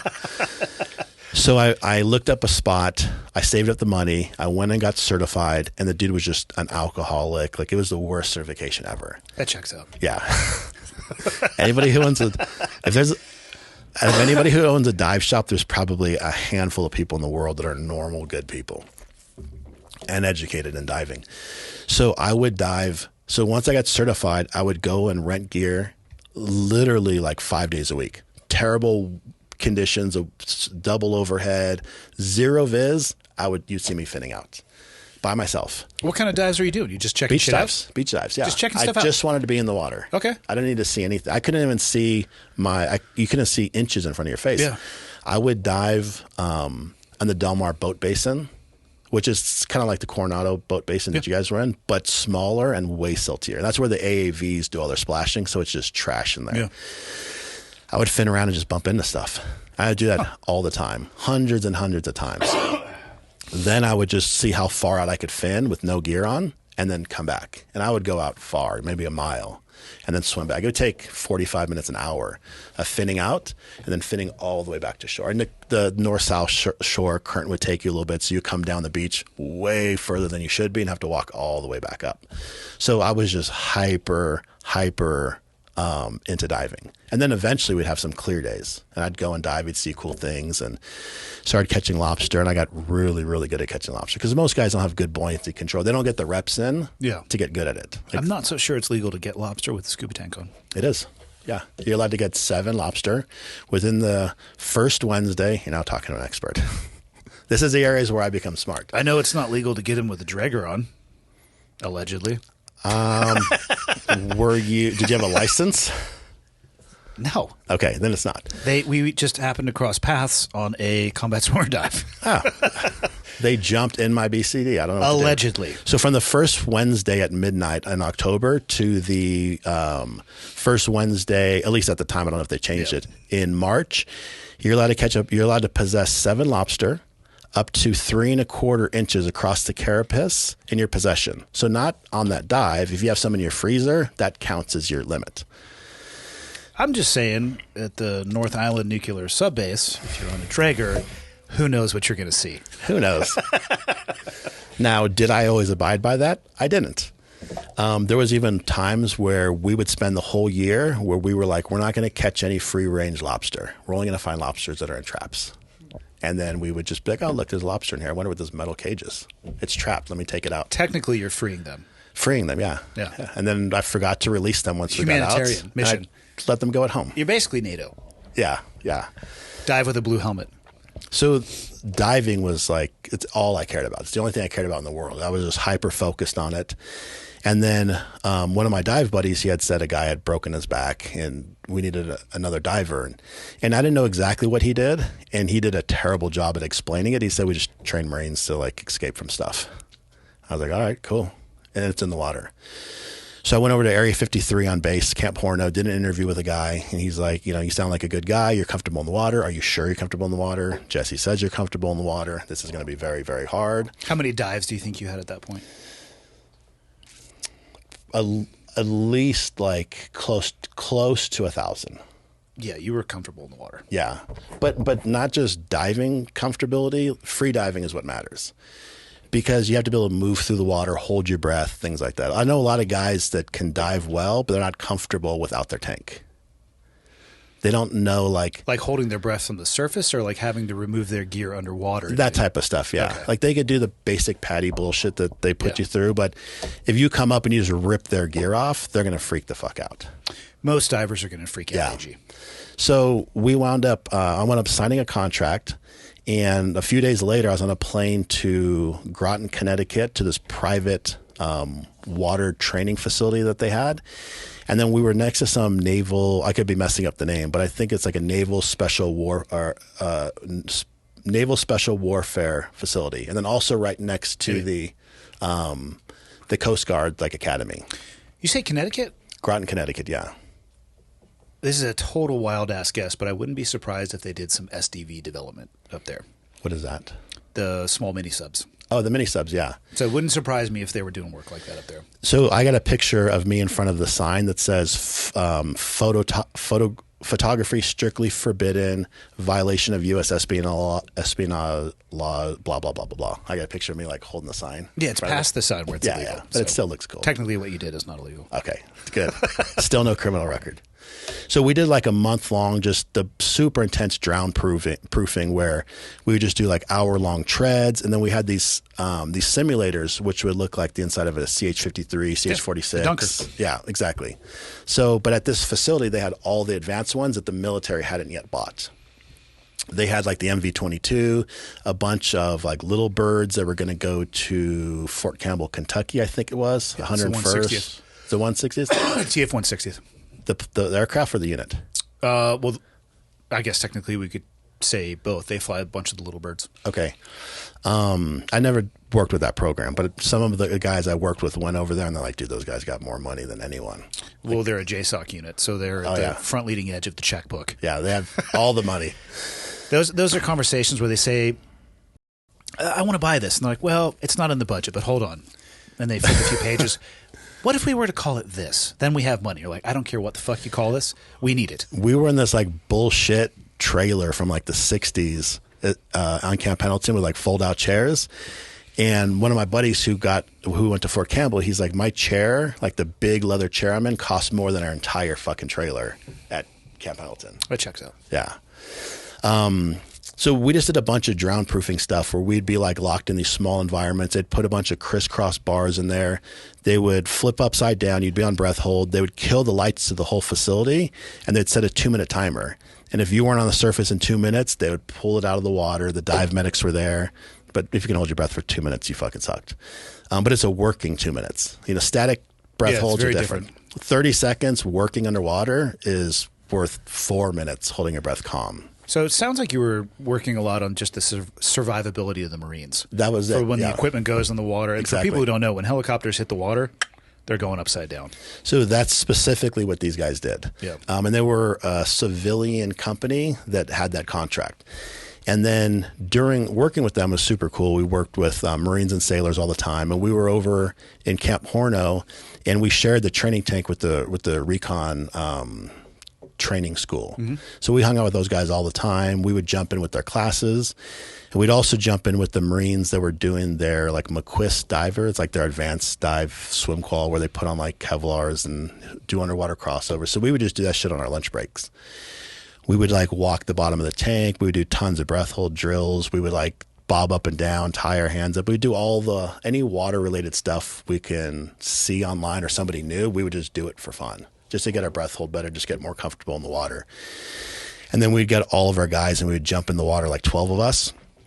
There was sometimes less, but 12 would be the max. And then we would take one tank with us and we would pass it around with no first or second stage, just clamshelling it. Yeah. And then we would just stay underwater as long as we could, passing that tank around until it was empty.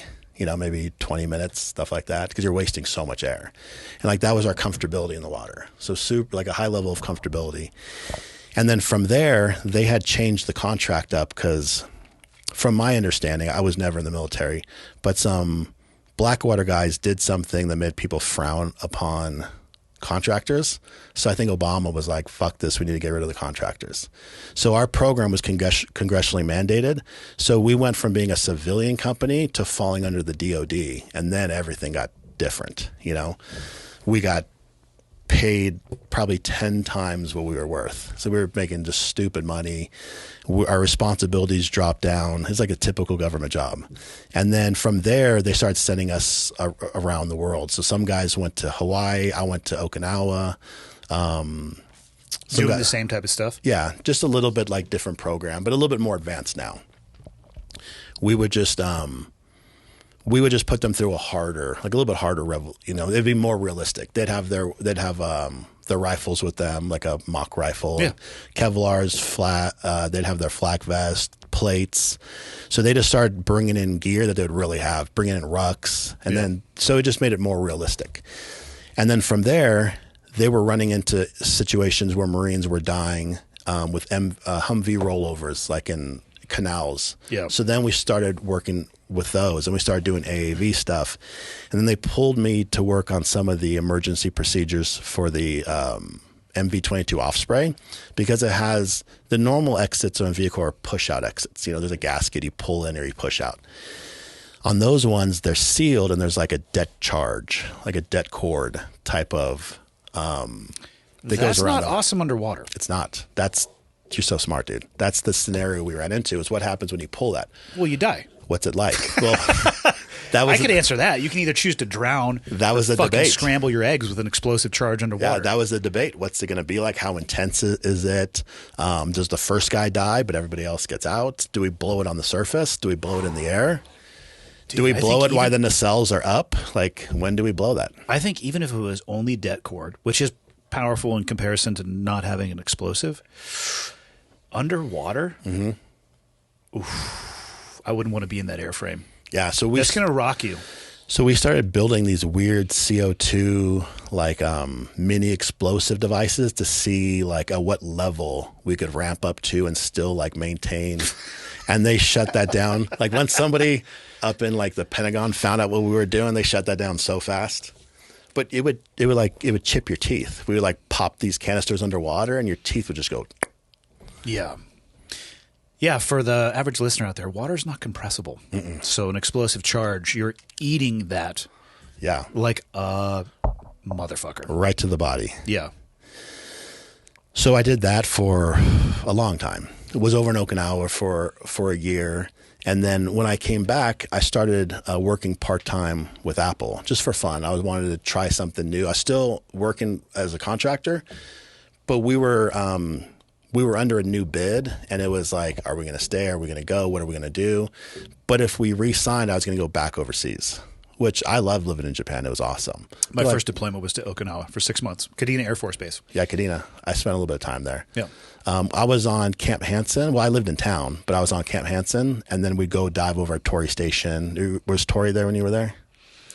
It was like That sounds familiar, but I can't say with any it was level the of certainty. Army base, and everybody says it's like the Green Beret base, but I don't know what that means because I've never seen any Green Berets on it. Well, yeah, they're not just going to wear them around, AG. It's called camouflage. It's called fieldcraft. It's not a big deal. Maybe. Who knows? I've never understood those berets. But Okinawa was incredible. Oh, but before I left, this probably ties the whole story together. Before I left for Okinawa, I was on a hike in Palomar Mountain with my dad and this girl I was dating. And we were like 4 miles back on this trail, and my flip-flops broke. The thong pulled through, and I was like, fuck. And Most people don't hike in flip-flops, just for clarity. yeah, those people suck. So being from San Diego, it's all we ever did. Like, we never wore shoes. The little bit I went to school, I was always in flip-flops. Even in Santa Cruz, where I'm from, I don't think I wore shoes a single time. This is In why- high school. This is why we're friends. You grew up in a beach town? I mean, I did junior lifeguards in the summer and played water polo and baseball. It's just flip-flops everywhere. Yeah, and I don't like the way people in Montana look at me when it's cold outside. I'm wearing flip-flops. I don't This get is that. just fall. This isn't cold yet. In February when I was here. Yeah, Remember it's, for the it's a little weird. I mean, let's be honest. This is the way I look at it. Is if you're not wearing gloves on your hands, why are you going to wear the similar thing on your feet? Like, my feet aren't cold. They're strong. My Because hands it's aren't your cold. feet, not your hands. My feet are strong. I got good blood flow. Too much, apparently. You're right. Always circling back. So they broke, and I was like, fuck, I'm tired of these flip-flops breaking. And we were like 4 miles back, and it was like pine That's a cone. bitch, actually. It was like pine cones and like and those stupid what do they call those things? Like just the Spit it out, AG. I don't fucking know. It's like a pine cone, but it's not. They were like leaves, but they have like the little. Pointy edges on them. Yes. I know what you're talking about. I don't know what they're So they're from oak trees. You know, they're curl up and they got like the sharp ends. So it was just a bitch to get back. And then when I was in Okinawa, we were going through the jungle and we had our translators with us. And I was like, hey, what's that hut right there? And the guy was like, I got his leather work. And I said, let's go talk to him. It's just in the middle of nowhere. So random he was there. And this jungle is infested with bugs and spiders and centipedes. And it's just a horrible, horrible place to be. But we went every day because we thought it was awesome.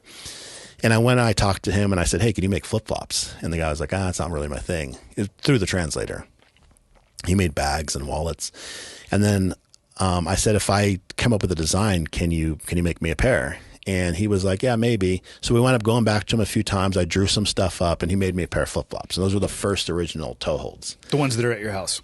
Yes. No, not the ones I did. Okay. I have that pair there at the bottom of the cabinet. Okay. They weren't the ones I showed. Those are the first pair I made. His was kind of like the inception of the idea. Exactly.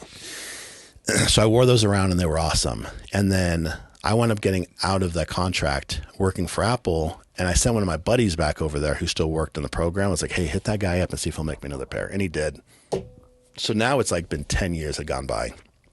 And I wanted to like I wanted to make my own. Or I didn't want to make my own. I wanted to get another pair. So I seen these guys on Instagram and I said, hey, I seen these guys on YouTube and I said, hey, can you duplicate this? And they would see the leather and they said, I could duplicate the leather, but I don't understand the tread part, the bonding of materials, like the cobbler part. And I'd go to a shoe guy and he would understand like the complexity of the leather because they use different types of materials. It's almost like a framer who works with wood making metal or concrete. If you don't have a crossover, it's not going to work. So years went by after that, and then I said, oh, well, fuck it. I'm just going to make my own. I want to make my own. So I started just tinkering in my garage, trying to figure out how to make them. And I came up with like an idea. It wasn't never supposed to be a business. And it's important to say this because even today, even though we have a big business and we do really, really well, I still look at it if like I don't want to make someone a pair of flip-flops. I just don't. Someone's a dick. I'm like, fuck that guy. He can walk around barefoot. It's called firing clients. I know some people. Yeah, that you firing fire clients. Yeah, some of them deserve a second chance. I'm just saying. We'll see. We'll see. I'm just saying. So everybody has good and bad days. So I made a pair of flip flops, and then like my training partner was like, hey, can I get a pair? And you're still working for Apple this time. Yes. Okay. Yeah, I'm at the end of my career with Apple. And you were we don't have to spend a bunch of time on it, but you were working. Managing one of the retail stores. Yeah, so I started off part-time, and then because of my sales abilities, they were like, dude, you're killing it. You want to come on full-time? And I was like, nah, I'm making... Just selling grandma's iMacs when they don't need it. I'm making $100 an hour as a military contractor, and all we do all day is we do some water time, and then we're lifting weights the rest of the day. So like it's free money. They wound up giving me a sweet deal and bringing me on full-time as a staff member. And then they had this issue where they had trouble. This is in San Diego. They had trouble staffing the Las Vegas locations. Which store in San Diego were you working at? Carlsbad. Okay. Not a shit location. No. Anywhere an Apple store is crushes. So they wound up, and they knew I was in management before. So they said, do you want to take a shot and try to fix our Las Vegas location? And they offered me a fuck ton of money, like way more than they should have ever paid me. I was the highest paid Apple manager. And the problem was the store that I was going to take over was supposed to be a flagship. You know, there's a potential for a lot of money out of that location, but everyone who had gone there had fallen apart. It was their first time living in Vegas. They couldn't handle the lifestyle. They drank, they partied. Vegas, baby. Yeah. Now it's like the movie The Hangover when they get their car. Some people can't handle Vegas. Right before I had gone to jail, I had come to Vegas for a few years with some of my buddies. And it's actually the guy that introduced me to Nelson Montero, the first guy I trained with. His name was Jerry. He was like 6 years older than me. He was my brother's friend. He wound up moving to Vegas, so we wound up kind of coming and hanging out with him in Vegas. That's kind of what brought me to Vegas. So they offered me a lot of money, and then it was one of Steve Jobs' tasks that he wanted to do before he stepped down to fix a few locations, and that was one of them. So they sent me out here, or they sent me out to Vegas, and it took a little while, but we revamped the store and we made it like one of the most profitable and highest grossing stores in all of Apple. Now, the number one is the New York location. The glass building one? Yeah, it's a big square. Yeah. And then we were number 3 in the whole country. We were like fucking 300 when I took over. So what's number 2? I think it's the Puzhang one in China, the big round. Yeah. I'm probably saying the name wrong, but it's a big round built. It looks just like the square in New York, but it's a big cylindrical. What's the word? Cylindrical. See, that's a 7th grade education. And then we were number 3. Damn. So we even got we were in Forbes magazine. Al Gore's on the board of directors, so he even gave us an award like for outstanding achievement, and we got tons of praise from Apple. We killed it. And then from there, I started just at the tail end. I started making flip flops and stuff like that. A teammate wanted a pair, another guy wanted a pair, a guy from the gym down the street wanted a pair. I'd be like, nah, I don't want to do it. You were just making them for yourself. Yeah, making them for myself. And then from there, I had switched over and started working in management for Toyota for just a little while. They offered me a lot of money, and I was going through like the initial like training period. And like 2 months into that, one of the senior guys, some high up at Toyota, pulled me aside and he said, listen, dude, if you have an opportunity to leave here and do your own thing, do it. He said, because it's a great retention talk. Here's why. He had said, he's like, I make $475,000 a year. And if I lose this job, my life is over. He's like, my wife spends $475,000 a year. Fuck. He's like, you see Matt? Matt makes 25 grand a month. He has a wife, an ex-wife, 2 kids, an RV. He's like, everybody here is a slave here. They can never leave. He said, I see what you're doing, and if you can do it, do it. And then he said, everybody listened to Joe Rogan, like while we're working. He says, maybe one day we'll hear you on Joe Rogan. You know? So I was like, yeah. So I wound up saying, fuck it, talked to Coach Casey, and decided just to quit my job and make flip-flops full time. And I made exactly $0 for years. Had a little bit of savings. There's literally months where I lived off of like $700. I was like overdue on rent. I had no money at all. And what I would do is I'd get an order in for like a wallet or a pair of flip-flops, and I'd have enough money. And keep in mind, I was making tons of cash before this. So it was unusual. I grew up poor, made a lot of money, and then went back to being poor again. But I'd have money to be able to go buy a hide of leather, but I wouldn't have the gas money to get there. So I'd have to ask somebody to drive me to the store. In those phases of your life where you grew up poor, had money, and then went back to having no money, which phase of that were you the happiest?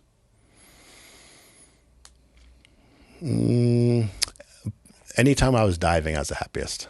So it almost had nothing to do with the money. Yeah. It was what you were spending your time doing. Yeah. So being People able to chase money for happiness, and I think that's a really tenuous road to go down. There's only a few things that make me happy. It's like laughing with my friends when the Chargers win, which is very rarely. I was going to say that's rough if that's a source of happiness for you. It's the worst. They're just good enough to get you excited, and then they let you down. That's how I used to describe them too. Don't worry, we'll get to the first round of the playoffs, but no further than that. Yeah, they'll let you down. And then like diving, being in the water, like makes me happy. But other than that, I just... How about making flip-flops? Yeah, I like... well, nowadays, that's all I care about. Okay. I'm psychotic about it. Do you still dive? Yes. How many dives do you think you have at this point? When I left the government, they said I had 5,800 something. So I'm probably in the mid 6,000 range. I'm assuming or hoping that they paid for all your qualifications along the way too. Yeah. So we have dive certifications. We have like internal certifications that we had to have, which are only relevant to our job. And then we did like the PADI bullshit and stuff like that. But the PADI stuff it's a fucking joke. Have you ever seen the videos of people who are diving into shit-filled tanks? Yeah. Yeah. How much would somebody have to pay you to do that? Or would it be a journey of adventure to see what you might see down there, wading through somebody's shit? I've dove in those conditions before. Like you in can't actual shit? Well, you can't see anything. Like No, blackout. I'm talking about but diving full in a sealed, septic tank. sealed helmet, sealed dry suit. It's tough because I make so much money nowadays. I don't think I would do it. Not even once, so you could say you did. Who would I say it to? I don't know, other divers. But but have you dove in shit? Yeah. Just go pop open somebody's septic San tank. Diego Just get in Bay. there. San Diego Bay is pretty close to that. When we were diving under the Midway, when they we had to do something to the Midway, and we were diving underneath it. I was like, Over on North Island? yeah, I was like, this is fucking crazy. I literally said, like, how do Navy SEALs do this shit? We can't see anything. No, it just gets super dark, and eventually you hit your head on something. You would grab the tank of the guy in front of you. You would like put your chest against it, and then you just piggyback all the way down and hope he figured out where he was going. So we would do our combat swimmer dives. The driver would have the nav board, which is a compass. I was just about to say altimeter. Depth gauge is probably more appropriate. And a stopwatch. And you do these complicated dives because we were looking for the supports for the screws. You know, you could blow up the propeller on a ship, but then they can, not that it'd be fast, but they could put a new propeller on. If you can distort the drive shaft a little bit different than the drive shaft has supports. So you're just doing these dives, which are at night, so there's already nothing to look at anyway. And it just slowly gets darker, and you hear the crustaceans, and darker and darker, and you're hoping that your swim buddy is swimming in front of you with their hand out.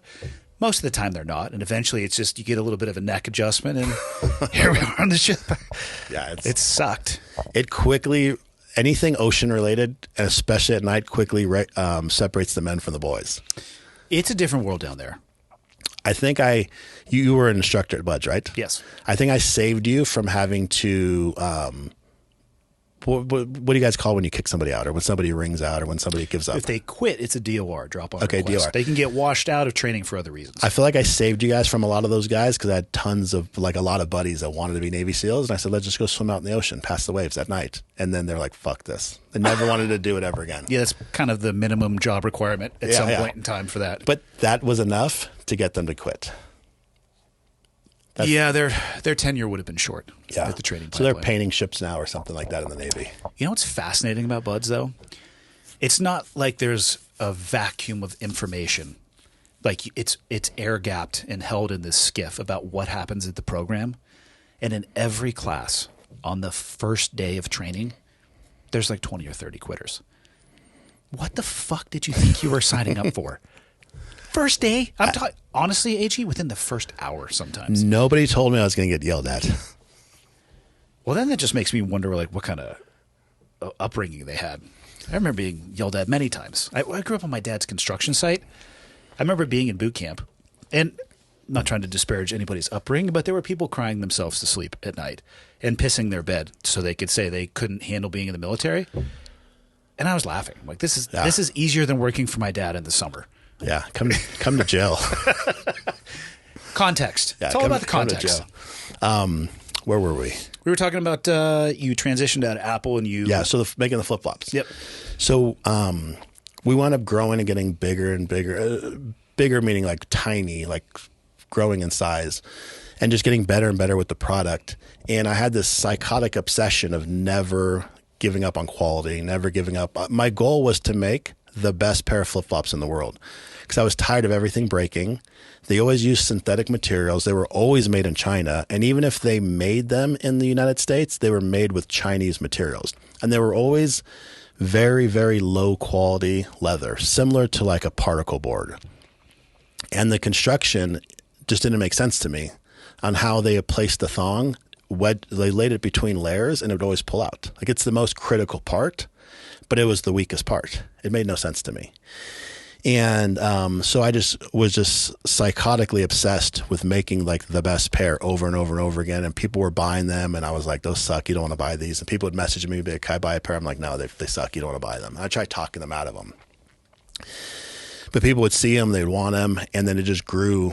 And we got better and better and better. And then I remember identifying like certain products I wanted. It's like a certain leather grade I wanted or a certain quality I wanted or a certain leather manufacturer, and they wouldn't give us the time of day. Not only did I not have the money, but I didn't have the skills to work with their stuff. Like I wasn't worthy of working with like their high quality leather. They were making that choice though. They were, yeah. Interesting. Yeah. And it's still like that today is if you go to some of our guys and you offer them money, they'll just tell you to fuck off. You don't know what to do with it. You don't know what to do with this stuff. Like it's very particular. What if you just want to have it? No, I can't. Just fucking want 3 yards of elephant cock. Just send it over, you know? Yeah. I'm assuming that would be the exotic square footage of an elephant's dick. But the exotics are even harder to get. They're even harder to get. But like, so to kind of fast forward a little bit, we got to a point where we had something that I would deem would be acceptable, but even today, I'm not happy with what we make. Every pair of flip-flops I've made, I've hated. Like they could be. That can't be entirely true. Yeah, they could always be better. Like I always see something. There's a difference between it can be always be a little bit better and then you hate the actual product. I hate them. They need to be better. Okay. I got a vision in my mind for what they should be like, and we're working towards it. We're at generation 25 and 26. It'll be somewhere in like the 50 range.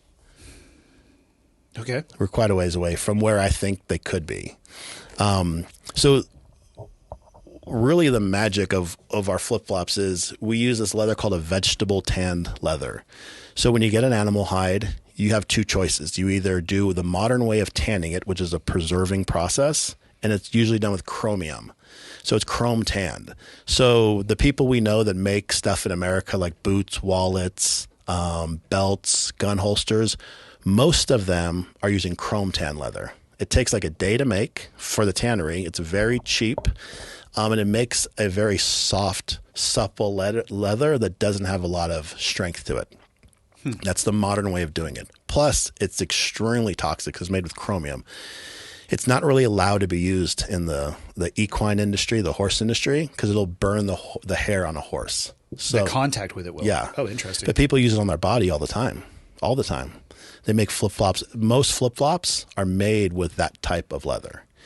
And then the other way, the way that's been around for thousands of years, is called vegetable tanned. And it's like a 2-month process that's used to preserve the leather. And they call it vegetable tan because it comes from tree roots, bark, and tannins in soil. The stuff they put on the leather. Correct. And they put in what looks like a gigantic wine drum, but it's huge, bigger than this room.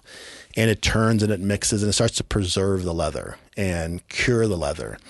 And it's like an 8-month process from beginning to end to make that leather. It's a very lengthy process. And it's how humans have always made leather throughout history. You go back to the Romans, vegetable tan. You go back before then, vegetable tan. It was always vegetable tanned. Up until Nike came along in the 70s and started producing synthetic materials, did we switch from leather? So our grandparents all know about this stuff. Our generation doesn't know shit about leather. And then the kids nowadays don't even know what the fuck leather is. They don't know the difference between their sofa, maybe a wallet, flip-flops. So when people see our flip-flops and they see that they're $500, they don't understand, well, I got something here for $2. They don't understand the difference. And it's similar to something that's like a nice, like Brazilian hardwood that's impossible to get. It's cured over the course of many, many, many years versus like particle board. Like that's the difference. But the thing with vegetable tan leather, it's non-toxic. And what it does is it molds and shapes to whatever it's being used on. So good gun manufacturers know to use vegetable tan because a chrome tan will tarnish the metal and finish of a gun. You put your gun in there, you pull it out, you're like, what the fuck? Why does it look like this? Yeah, that's going to piss some people off. Yeah. So the good guys know they use a vegetable tan. Yeah. Nobody uses vegetable tan in flip-flops. No, very few people even use them in shoes nowadays because it's hard to work with. You have to be very skilled. There's a lot of waste, meaning you'll get the hide. You pull basically across the back spine of the animal. The belly material will go back to like recycling, and they'll take those fibers and they'll blend them up, and they'll put it with like a type of like polymer, and they'll make it into stuff that's what's referred to as genuine leather. So a genuine leather is equivalent to a particle board. It's genuine leather. It's low grade dog shit. And then they put a print pattern in there that gives it those little pebblings you see. Yeah. Like you'll see that on a car, like a Seats, seats, cars, stuff like that. The steering wheel, even the center rest. That pebbling is a mimic of the top grain of vegetable tan leather. It's meant to duplicate the grain. It's not real. It's super weak. And then, where was I? You were talking about leather. I know, but it's where was I? fucking your story, dude. I don't know. You're talking about the differences between leather. It's these headphones. So You've been wearing the headphones for almost 2 hours now. It hasn't been a problem. It's messed me up this whole time. So the vegetable tan leather will mold and shape to your foot. So you put on the flip-flops, it's going to mold and shape to your foot and take on the contours of your actual foot. If you've ever bought a pair of flip-flops and you go to the store and you see an arch in them or you see like pockets for your toes, whose foot is that? That's not your foot. Some mannequin That's somewhere. just somebody in China decided that's how your foot should be shaped. Now, you should never have arch support except maybe in a really unique situation where you're backpacking or you have heavy loads on your back, similar to where like you'd have a back brace on to support that extra weight. The tendons, the ligaments, the muscles in your feet are what hold your feet in place. The same concept of wearing an arch and that support under your foot is the same concept of wearing like a neck brace to support your neck. It's only going to make your neck weak, fragile, and like super loose. So the problem we have with feet is it's quite unique. From the ankle up, if you injure yourself nowadays, a doctor's going to tell you need to do physical therapy, you need to move it, you need to generate blood flow, you need to generate movement to it. When you injure your foot, you need sedition. You need to stop moving it. You need to support it more. You need to bind it more. It's the fucking weirdest thing. It makes no sense to me. So your foot is exactly like your hand in the sense of how you treat it. They need to move. Your toes need to spread. Your toes need to grip. But what we do when we're kids, we bind them in a shoe that has no give to it, and we pull our toes inwards, and we start to wrap our foot, and we do a lower version of what those Chinese people do where they do the foot binding. Dude, Michael, have you ever seen foot binding? Google it. Yeah, I have. It's Awful. Of course he has. He's deep into foot porn. So It is awful, and it actually, when you look at those pictures, I have a problem processing in my brain how it's actually real. They look like pointed elf shoes. and they wrap the toes will wrap underneath the foot. So our flip-flops do a few things. One is they make your feet much stronger because you have to use your foot the way it was designed. Two is they're going to mold and shape around your foot's specific characteristics, which is something you don't get from anything nowadays. So you see me walk around in the winter, my feet don't get cold because they're so strong and vascular from moving all the time. If you have sedition in your feet and your feet don't move, they're going to get really cold because there's no demand for blood to them. I have seen you walking around with socks on with your flip-flops. When it gets below zero, yeah. Well, I thought your feet didn't get cold. What level are we talking about? I'm just saying. It was the claim that you made. I'm the last person to ever put socks on, but I still got my flip-flops on. So that's kind of like, that's not something we do as like a sales thing. That's not something we really talk about that much because that's not what my goal is. They make your feet stronger and they're extremely durable. So your feet don't look like? Yeah, pull it Michael? up. Pull it up. You want me to pull it up on my phone? I got tons of pictures of it. No, I'm actually afraid for you to go through the photo reel. Oh my God. Look at that. That looks like a hand. It looks like somebody wrapped their hand around. Yeah. So if you're listening to this, the toes are bound underneath the foot where there's no exposure of the toe whatsoever. The toes are essentially curled under where the arch of the foot is. Yeah, yeah. See that picture with the diagram of the bones? Up top? Yeah, above it. Yeah. So that's an extreme version of what your foot does in a pair of Nikes. I think that might be a stretch to say that. No. I don't think Nikes are folding your toes under like that. No. That's the extreme version is what I'm saying. The picture is the extreme version. So, but with your toes are supposed to be like this. They're supposed to be splaying out. But if we all look at each other's feet, they're going to look like that. Your toes are going to be touching together. What do you think about footwear that has the natural or the wider toe box for a natural ass? So when I do strength and conditioning, they require me to wear shoes at the gym because for some reason, some guy somewhere dropped a weight on his foot and somehow the shoe's going to help. Yeah, that thin fabric is really going to protect it. It blows my mind. But one is I've never dropped be a hygiene thing. anything on my feet. My feet are cleaner than most people's hands. But I wear them when I have to wear shoes. How would you back up that particular claim? I wash my feet How often? 4 times a day. No, you don't. When I went to the bathroom, I washed You my didn't. feet. You 100% did not. You have no... Coach, do I wash my feet? No, you do not. No. Your feet are not cleaner than people's hands. So I wear the, some people. I've seen some gross people. So when I have to wear shoes for the 3 hours a week, each hour doing strength and conditioning, I wear the wide toe box. Okay. With a flat bottom. But when I wear shoes, I feel unstable. I start getting off balance. I feel like I'm on like a pair of roller skates. I just can't grip with them. So with my flip-flops, I go hunting in them. I could go way back in the mountains, and I don't have to worry about them breaking. So what we've done is we've bought the best leather. Now, at this point, we've been able to buy the best leather in the United States. There's a tannery in Pennsylvania that's in Amish country. And they have it's a little bit over 150 years. It's like the mid-1800s. Where the tannery was, when the tannery was built. They make leather old world style. They only use American cows. They use 100% Black Angus, Northern Black Angus cows. And they sell us only the best stuff that they produce. So they get, 1,000 hides. They're going to pick out the ones that they deem are their grade A+. And then they're going to set them aside. They're going to take photos of them, and they're going to send them to us to pick out. And we're going to choose the absolute best that they produce. So within the United States, we buy the best leather possibly made in the way it's supposed to be made. And then on the hide, we only use the section of the hide that has the tightest grain and the tightest fiber. So the flip-flops are the absolute strongest they could be so that they're not going to stretch more than they need to. The straps are made with the same leather, but in a thinner cut that we bond together. So there's a top grain on one side and a top grain on the other. Do you remember a few years ago when we were just using one-sided leather? Do you have any of those where it was rough on one side? Yeah. They were uncomfortable. Till you broke them in. Exactly, yeah. So now that break-in process has cut down a lot, but the flip-flops are way stronger, dramatically stronger. Do you think it would be awesome being Amish? Or are they missing out? Do you know how many times we've talked about the Amish since we've been in Montana? Me and Coach have been talking about that the whole time. I don't know Did you why. encounter some that... No, but this led- seems like a place where Amish people would be.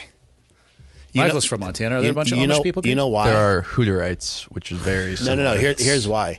When we drive by those big fields and we see like that old cabin covered in moss that looks like it's from the 1800s. Yeah.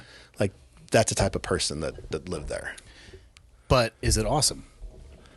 No, there's no Wi-Fi. There's no chicks. There Well, are it's the last- obviously chicks because there is a population of Let me Amish. ask you a better question. If you were single Yep.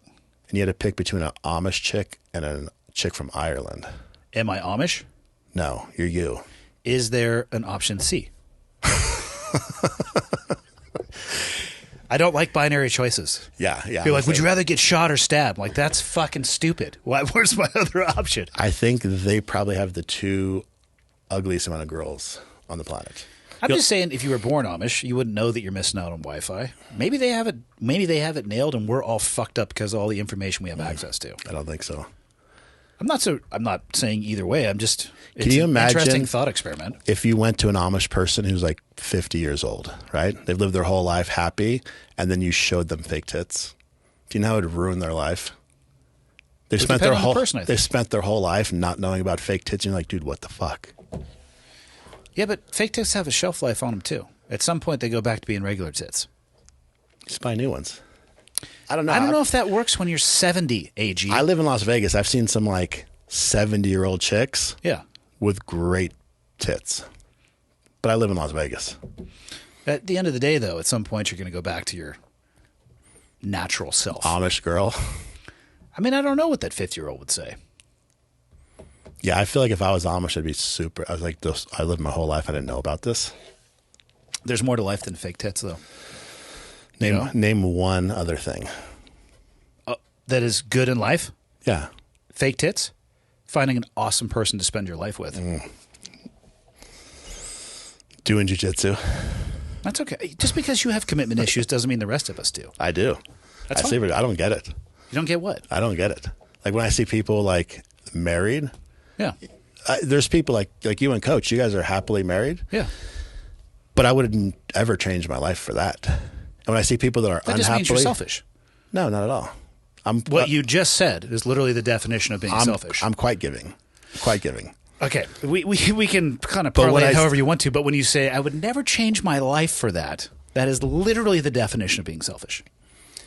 If you had to compare between the happiness I have and then the potential of being, you've seen bad marriages before, right? I've had one. I've been divorced. Yeah. Just the risk of that, I would never do it. I would never do it. So because something is risky, you're gonna put it off the table? That's Yeah. an awesome life to No, live. with that scenario, Maybe yes. you should go be fucking Amish, AG. With that scenario, yeah. You're missing out on life, man. I don't think so. I'm going to get married, and if it doesn't go right, I'm going to come talk to you. None of what you just said makes sense. I am not responsible. That's how I feel for about you. marriage. I don't get it. I'm happy you guys are doing it. I told Were you. your mom and dad divorced? Yes. Okay, so perhaps you modeled something that you would not want to replicate in your There's life. a million reasons why I don't get it, but I don't get it. Yeah, I don't want kids either. I like kids. I'm good with kids. Don't want kids. Leah doesn't want kids. You know what I want to do? I want to make the best flip flops in the world. That's literally all I care about. So when you like bring up jujitsu, I'm like, yeah, it's cool, but I'd rather make flip flops. From like 5 o'clock in the morning. Rather make flip flops Yes. than find somebody Yes. who is an amazing partner Yes. in life and go through life with Yes. them. Yeah. I would spend every penny that you have made so far on That's all I getting care a about. therapist. That's all I care about. I would go deep into fucking counseling if I If were the you at this point. therapist can come to me, yeah. I've actually worked. So a lot of the stuff that I've dealt with, I worked with a hypnotist. My buddy Dom, the Yeah, hypnotist. I said therapist. No, he's way better. I'm not talking He's way about a guy better. who makes you think you're a chicken. No, this is real stuff. Sure. So it removes self-limiting beliefs. So for a long time, Says the hypnotist. yeah, Has anybody ever Do you told you you remember- might have a slight confirmation bias on information that you like? I told you at the very beginning I was dumb. You keep thinking I'm the smart person. I'm not. Well, don't confuse educated and But do you intelligent. remember? You're do you not me- dumb. Do you remember like 2 years ago, where the company was doing okay, but it wasn't killing it, then suddenly just fucking started crushing it, is from working with Dom. No, it's not actually. Yeah, and I'll tell you why. Because what happened was I was because I've seen death so much growing up, I never planned for the future. Like, you just die. Who gives a fuck? Why are you going to plan anything? You're just going to die. Like, that's how I always looked at things. Yeah. Right? So that, for clarity, is dumb. Exactly. I agree with you. Yeah. That doesn't mean that you're dumb. So working with him, Guess who else has seen a lot of death and had their hand in death and still plans for the future? the producer, No. what's his name? Michelle. He looks like a deadly guy. So you can take the approach that you just did and say, oh, I was around a lot of death when I was young, so I'm not going to plan for the future. I've been around a lot of death too. And like I said, I've had my hand directly involved with it. That doesn't mean that I don't pay attention to the future. Just because I know it can happen.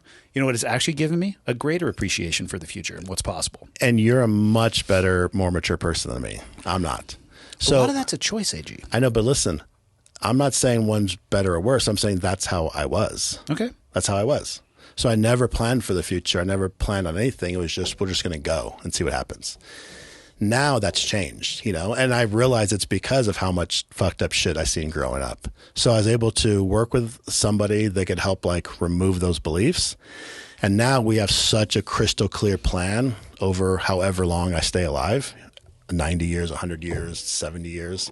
My Russian side of my family lives to be like fucking tortoise age. So being 100 is not, you know, unreasonable. But now working with somebody like that, I've been able to remove all that like stuff that you weren't born with.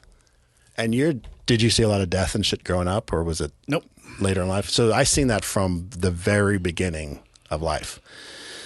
So people getting killed, I was like, oh, well, who gives a fuck? The guy's going to die in a motorcycle accident. This guy's going to die over here. Those two guys got shot. This guy got shot in the liquor store, you know. I remember going up to a liquor store when I was like 7, 8 years old, and there was like a dead guy in the parking lot. We couldn't go get ice cream because we had to wait for the cops to remove the body.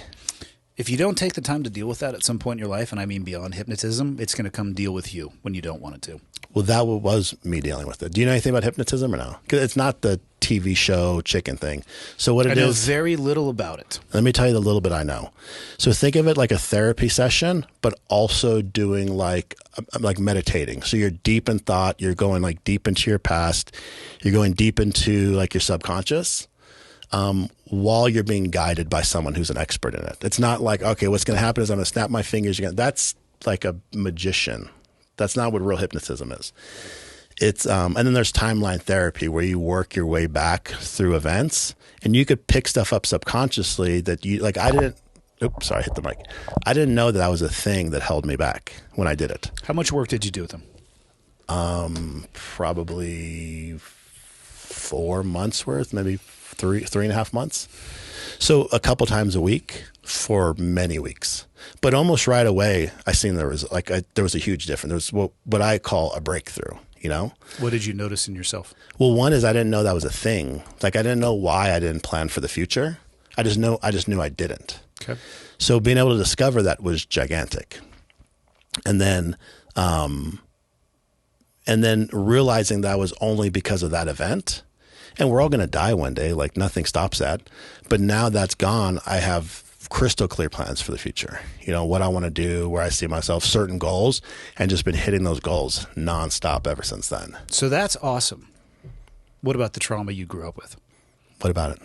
The impact that it It's has gone. on you as a human It's gone. being? I forgive the universe. I mean, you could say that if you want to. You're totally bullshitting everybody that's in this room and everybody listening. Everything you've talked about is from a business perspective. I'm talking about you as a person. What portion? The trauma that you experienced growing up. I know, but what about it? I don't understand the question. You don't think it has an impact on you as a human being and how you view the world and potentially? Oh, yeah, of course I do. Everything we do, this conversation, interacting with your friends, the weather, everything has an impact on something. So you handled or focused on your business goals. Yes. Why are you avoiding doing that for yourself? Well, that was for myself. You're not describing it like that. You talked about working with a hypnotist, and then you've hit all of your business goals. So those are also like life goals. Okay. You know, we're obviously talking about the business as the topic. You're talking about the future. I'm talking about the past.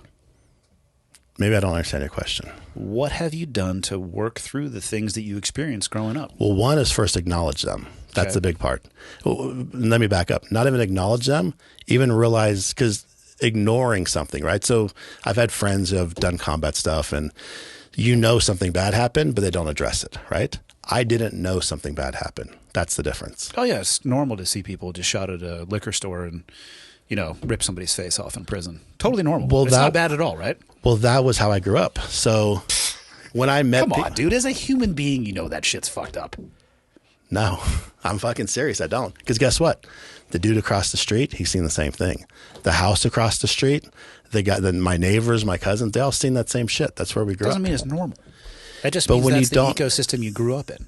It's not normal to you because you grew up in a different environment, right? Perhaps. So, I experienced that trauma much later on in life. What was not normal to me, were your parents married? And yes, until my mom passed, yes. So that wasn't normal to me. Did you guys eat dinner at a certain time every night? Or no. You guys doing like normal family shit? I mean, here's a better put thing. It in there for sure, but I mean, not every night, but normal for sure. Here's something I left out. I also grew up Jehovah's Witness. My family was Jehovah's Witness, so we weren't allowed. How could you leave out a key piece of the puzzle? There's a lot of shit I leave out, dude. Now I actually explain a lot more of this. So we weren't allowed to do like birthdays, Yeah. friends, holidays, none of that stuff. We can do any of that shit. You might need to find a therapist just to work your way through the Jehovah's Witness part. Oh, I know. I mean, I know it's fucked up.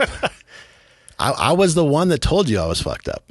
I'm saying these things to you because I actually care about you as a person. I know. And people hide behind the success of their business as a metric of how they're doing personally. The stuff that you described for the first hour that we were talking may have seemed normal to you, but it still leaves a mark on you.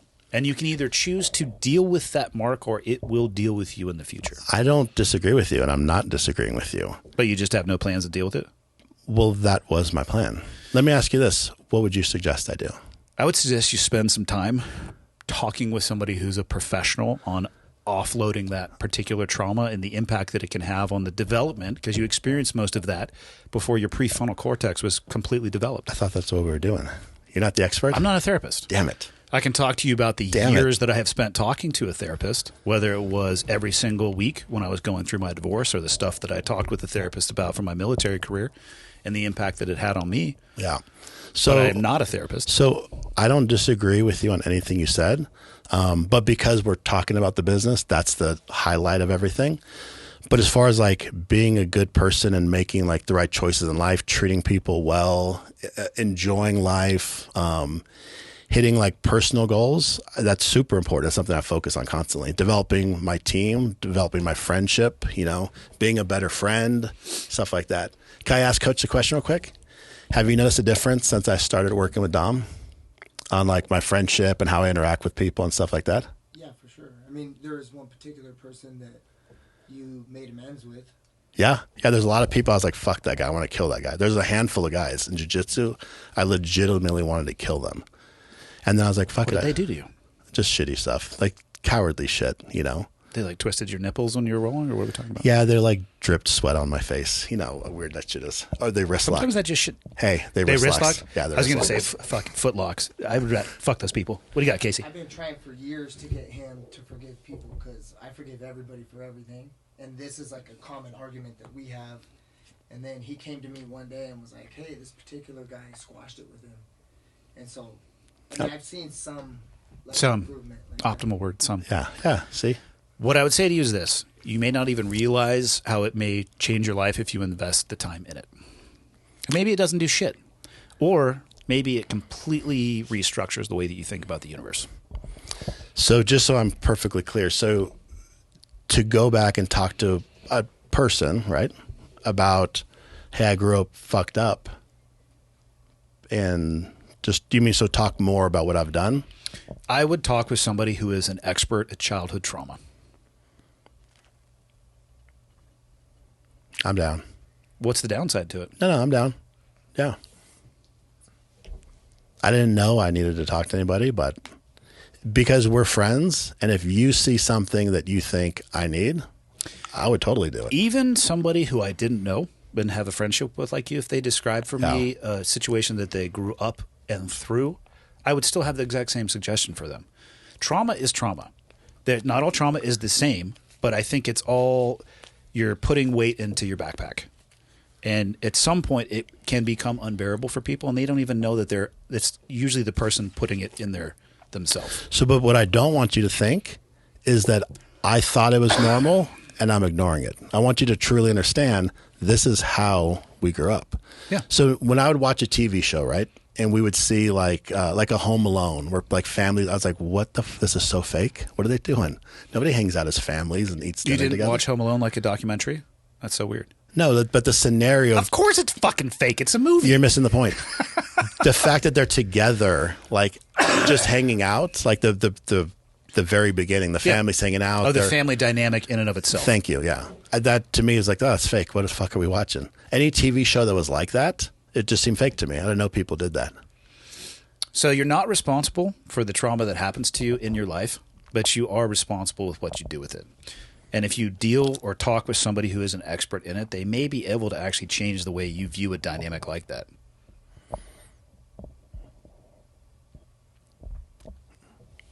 But that's on you. Yeah. No, I appreciate it. I appreciate the advice. Do you deal with stuff like that yourself? What part? The trauma stuff? Is it war related? Is that what? I was never really bothered by anything that I encountered in war. I'm not the same person after it that I was before. I say that, but I also I've struggled to remember what I was like when I was 18, right? So the lens of time, like, was I like this? Did I do these things? I don't know. But what's the downside? What's the downside in sitting down and talking with somebody? And the most common thing you get from veterans is this. Well, I can't talk to somebody unless they've been through it too, which is total incomplete bullshit. I don't need somebody who's an expert in combat. I need somebody who's an expert in what's going on between my ears as a human being and what trauma of any kind can actually do to that. I absolutely needed that backstop when I was going through my divorce. It was the worst 2 years of my life. My divorce was fucking way worse than anything that I encountered in combat from a perspective of my own self-worth. When I would look in the mirror, the person that I saw, I didn't feel like I was deserving of finding somebody like Leah. And I truly feel like it's because I put the work in every single Wednesday for almost 2 years, talking in the mornings, waking up and literally, it was during COVID, so it was bizarre Zoom shit, but it absolutely made a difference. And verbalizing even just the experiences that you think were normal that would blow the hair back on somebody who didn't come back from that experience, just verbalizing that and talking through that with somebody who understands that stuff, it can change who you are as a person. Yeah, I'm always down to get better. That's the part of the martial art journey that I like, is we're always working to get better. And Except for you, because you don't go to class. No, but see, you don't need to go to class. Because I hang out with my coach all the time. So my coach is teaching me. I don't think that's the same as actually going to class. Well, here's the thing. Can I get better at moves? Of course I can, right? Yeah. But if I go every single day, I just don't have, it's not exciting to me. I'm just not passionate about it. You got to try new shit. So how about this? I'll go to a therapist, but you stop busting my balls about not going to jiu-jitsu. You have to go to a therapist for 2 months before I stop busting your balls. Who's paying for this? Toehold? Yeah, for sure. It's going to be a copay with Toehold. Yeah. Yeah, I'm always down to talk to somebody, but I mean, I'm not sad. I don't ever get depressed. Have you ever seen me depressed? Ever, right? You'll never see me depressed. You'll rarely see me mad. Yeah. And you'll almost never see me sad. All of that may shift because that's your current baseline. And if you change your baseline left or right, it may completely change how you have felt about yourself, self in the past. If I become a pussy from going to a therapist, I'm going to be upset. I don't think you're going to become a pussy from going to therapy. Pinky swear. I mean, I'm not an expert in it, but I think you become even more of a savage. If I cry, I'm going to be upset. Are you anti-crying? No, I cried when my dad died. What about other times? Not really. Okay. Yeah, not really. So you're not against it, it just doesn't happen that often? Yeah, I don't get sad over stuff. Yeah. Here's a better question for you. Who cares if you become a pussy? I do. Why? Nobody wants to buy flip-flops from a pussy. I don't think they care. Yeah, they do. I think the quality of the flip-flop is what stands out, not whether or not the person who's selling We it is have pussy. a reputation. Let's look at Brian Cowan as an example here, right? Clearly, flip-flops being sold by a pussy didn't really impact anything. This is the best podcast I've ever done. I would say that shit if he was sitting right there. I know. I say to him all the time. He's my favorite person in the world to fuck with. He is wildly intelligent. His ability to remember information is Yeah. fucking shocking. Well traveled, well read as Yeah. well. He uses humor to kind of disarm people. That fucker's sharp as a tack. Yeah, he is. Yeah. And he's one of the most generous, caring guys I've ever met. I would agree. Yeah, When I first met him, so I met Tate Fletcher first. Have you ever encountered? Yeah, I know Tate. Isn't Tate a 10th Planet guy as well? Yeah. Did he ever train under you? No, he didn't train under me. We're friends. Okay. So the very first podcast I ever did, I think it was called the Wadcast Podcast, and he happened to be there. And I remember... Oh, he was the one that introduced you to Joe, right? Yes. But first he introduced me to Brendan and Brian. I did their podcast, and I met Brian. I was absolutely nobody. Still am absolutely nobody. He had no reason to develop a friendship with me, and we have been fucking great friends since that day. We just stayed in contact. Like anytime I'm in LA, I'm staying out with him and his wife. He's just a fantastic person. It's the point that I'm getting to. How many minutes after you met him did he invite you to stay at his house? Because it seems like it's almost immediately. It might have been 3 to 5 minutes before when he was like driving to get there. Hey, I've heard you're a great guy. Do you want to stay at my house? Clothing option.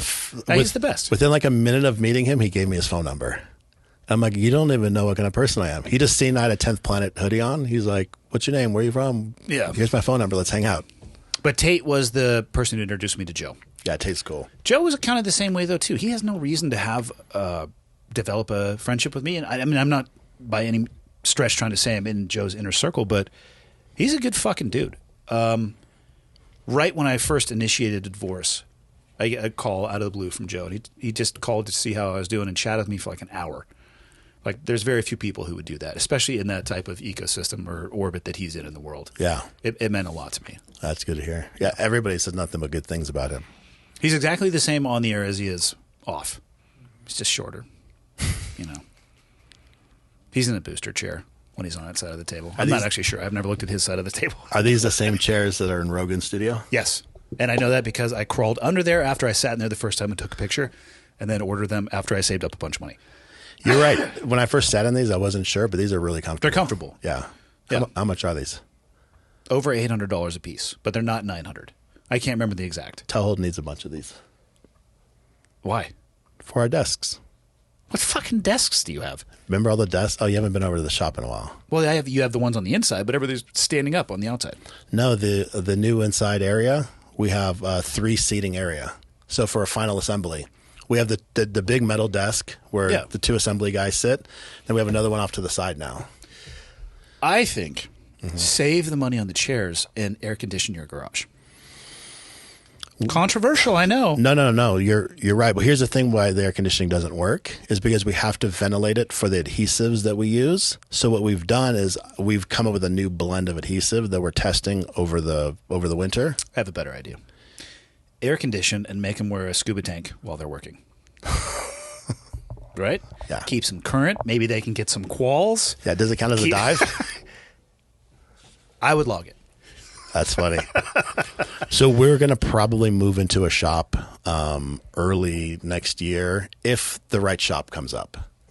We need to do a build out, spend a little bit of money. If it's going to be a spot where people are going to come, like a destination, not a storefront, but You may want to have a little bit of a storefront. You could come by and maybe do like a VIP shopping experience. Yep. Just like they do when they come to the house. But it needs to look nice too. It needs to represent Toehold because everything we do is high quality. Our wallets are world class. Our flip flops are world class. Oh, we should wait till the very end to give you these. I'm gonna use my Montana Knife Company. Oh, this is the mini speed goat too. Do you fucking steal it? It's over there. Where's that? All right, just check it. See, I tell you, I grew up Jehovah's Witness, and you think I steal knives? There's no tape on it. All right. Well, most of the time I have one single piece of tape on there. Let's see what we got. Oh, I saw you post about these. The beanie, which is appropriate given the temperature. So the other ones are Grandma's house. What'd you settle on for these? I think we're gonna call them "quote unquote" your mom's undies. That's what the public voted on. It was between that and like. Well, let's canvas through. Michael, does your mom have any underwear that looks like this? You would know better than I would. And our Potentially true, but in your knowledge and experience, I've trained him well, Casey. our customers picked that name. I think it was that, and the second runner-up is like my aunt from Miami. I forget what the second one was. Your mom's undies. All right. I mean, Do you have a better name? off the top of my head. Yeah, we're running out of names. Looks like Grandma's couch print. That's the other pair. The other pair is Grandma's kitchen. Grandma's house. Grandma's house. Yeah. Yeah, I don't know. It's at the same time a very familiar pattern, but I can't place exactly where I've seen something like this. I know what this is. It just dawned on me. This is a Chinese restaurant. Oh, fuck, this is a Chinese restaurant. That's what it is, right? It could be the chair, floor, ceiling, or wall. Yeah, this is a Chinese restaurant. God, if you spliced a dragon in here somewhere, that would 100% be a God. Chinese restaurant. Those are dope, man. Now, Thank you. does it work to call them a Chinese restaurant since we're so anti-China with our company? You don't really seem to care with the marketing. Yeah. I have another piece of feedback for you if you're ready for some unflattering advice. Oh, tits aren't big enough? No. Okay, we're going bigger. We're going bigger. I'm going to let you choose. Unflattering recommendation? No, Or- tell me. I love feedback. Tell me what you got. Stop with the Nancy Pelosi shit on the rash guard. Those are sold out. Those are discontinued. I don't care if they're sold out or not. I would really caution you from doing something like that again. About her getting fucked by Bigfoot in the forest? Jiu-jitsu for women is already uncomfortable enough as it is. And I say that having a wife who is very deeply tied into the women's community here. You are not going to get a woman to start jiu-jitsu if a dude in the gym is wearing a rash guard where Nancy Pelosi is getting fucked by Bigfoot. Do you have any data to back that up? Yes, it's called being a fucking normal human being. Is this more therapy stuff? No, think about it. AG, I have a daughter who's 15. No, I agree with all those things. We did sell a lot to girls. But Do you we know what do that have- means, though? Yeah, the girls are awesome. Absolutely fucking nothing. So you can make money and use that as your litmus test for what's right or wrong, or you can use your moral compass. So is I would it recommend the latter. Is it the sex thing or the I have a 15-year-old daughter. right? Let's say I take her to the gym. Yeah. Because I want her to see jiu-jitsu. Yeah. And she sees a dude wearing that. Yeah. The odds of me, one, not having to explain to her in some way, shape, or form, or two, getting her to start in that activity are fucking zero. Yeah, that's true. So my question is, it can be done. The better question is why? Are the other ones as offensive? Have you seen all the ones we've done? I think so. Yeah. I'm just saying that particular one, my question to you would be why? I know the answer, but is the juice worth the squeeze? It was one of our most popular rash guards ever. Who gives a fuck? That's what matters. Is it? So you're welcome to tell me when we run something if you're like, I don't know about that one. You already launched that one before you told me anything about it. The first indication I got of it was that it was up on the website. You can use sales as a metric, but what you're going to end up doing is tranching yourself down in the direction of being narrower and narrower and narrower of people who are going to look for those things, and eventually that market will run itself out. I'm just saying on that particular one, I love jiu-jitsu. Actually, I think everybody in this room loves jiu-jitsu. That one was definitely like our most Stupid? raunchiest one we've done. It was stupid. I thought it was funny. It sold well. Congratulations on that. I'm just saying if we all love jiu-jitsu and we want people to participate in jiu-jitsu, I think one of the most core components of gyms, and I've seen this even here locally, and again, I have this short, actually Michael's been doing jiu-jitsu less than I have. The female component of it is huge. They're either the moms that bring the kids to class, which oftentimes gets them interested in starting on their own. The women's culture in the gym, I think, is hugely important. And whether or not it sells, I don't think is what matters. That's good feedback. The dynamic of where we train in Vegas, it's not really moms. It's mostly fighters. So your input is well-founded because it's not something that we take into account because it's not something I ever see. There's a bigger Like world out moms there and- than where we each. I know, but I all can't live. see what I don't see. Give me that feedback next time in real time. Well, next time, fucking ask me about it before you launch it. You were probably skydiving in Antarctica or some shit. That was in January. That was so long ago. That was so January of 2023. So all those weird flat Earth people that think Antarctica is not a real place, I have to tell. I was like, my buddy Andy's been there. Yeah, but I can't talk about what I saw because I signed the NDA. Okay, good. Maybe Good. the ice wall is real. Do you know how many people say, "Who's Andy Stump?" I was like, "Oh, he's a Navy SEAL podcaster." They're like, "He works for the government." I did used to get paid by the government. Trust me, they were not happy with the services that I provided. What's that place like down there? So I think because of National Geographic shows and a lot of the cruises, people think it's full of wildlife, which it is if you are on the exterior. The coast, right? Yeah. Yeah. We were in the interior. There is not even insects. So completely flat sheet of ice. I think, God, I'm going to fuck this up. Mike McDowell, who is one of the owners of the company that we were there with, ALE, I swear he said that in some areas there is over 9,000 feet of ice. So it's an ice sheet. Thick? Thick. Holy shit. Yeah. There's nothing. So it looked like snow. Is it just ice or is there soil underneath it? Underneath Antarctica is not floating ice. There are mountains that pop up. One of the expeditions that they do there is the climbing Mount Vincent, which is the highest mountain in Antarctica. It is certainly not a floating icicle, which people may think it is. And where do you fly in from to get there? Like, where's your last flight? Punta Arenas, Chile. We got on a chartered Icelandic Air 737 that landed on an ice runway. How many hours are in the air? About 4. Damn, that's far. Yeah. Yeah, it's gnarly. Is it? Do you have to have special permission to go there, or do you have to have like a special visa? By or that something? you mean a check that doesn't bounce? Yes. A lot of money. It was about $50,000 per person. Holy shit. Yeah. Holy shit. It was not cheap. And does that include like being able to stay there? Like, It's everything. So that was everything. And for us, it was the skydives as well. So you're paying for the tack hours in the aircraft. You were guaranteed at least an attempt at 2 jumps, your lodging, your food. And I guess all of the daily excursions that they kind of did, they would take you to some ice fall. They would take you to a bunch of different places. If you wanted to go climb Mount Vincent, I think that's kind of an additional cost. But for staying at that ALE camp. I see. So it's not just a scientific research center. It's also a place to receive tourists. ALE is 100%. Well, I can't say that because I'm not 100% sure. Everybody there was there. They were paying to be there to do their own things. Whether like Alex Honnold was there at the same time. He had climbed Mount Vincent. Yeah, that's the free climber, right? Yeah, he's the dude who's. That shit makes me so nervous.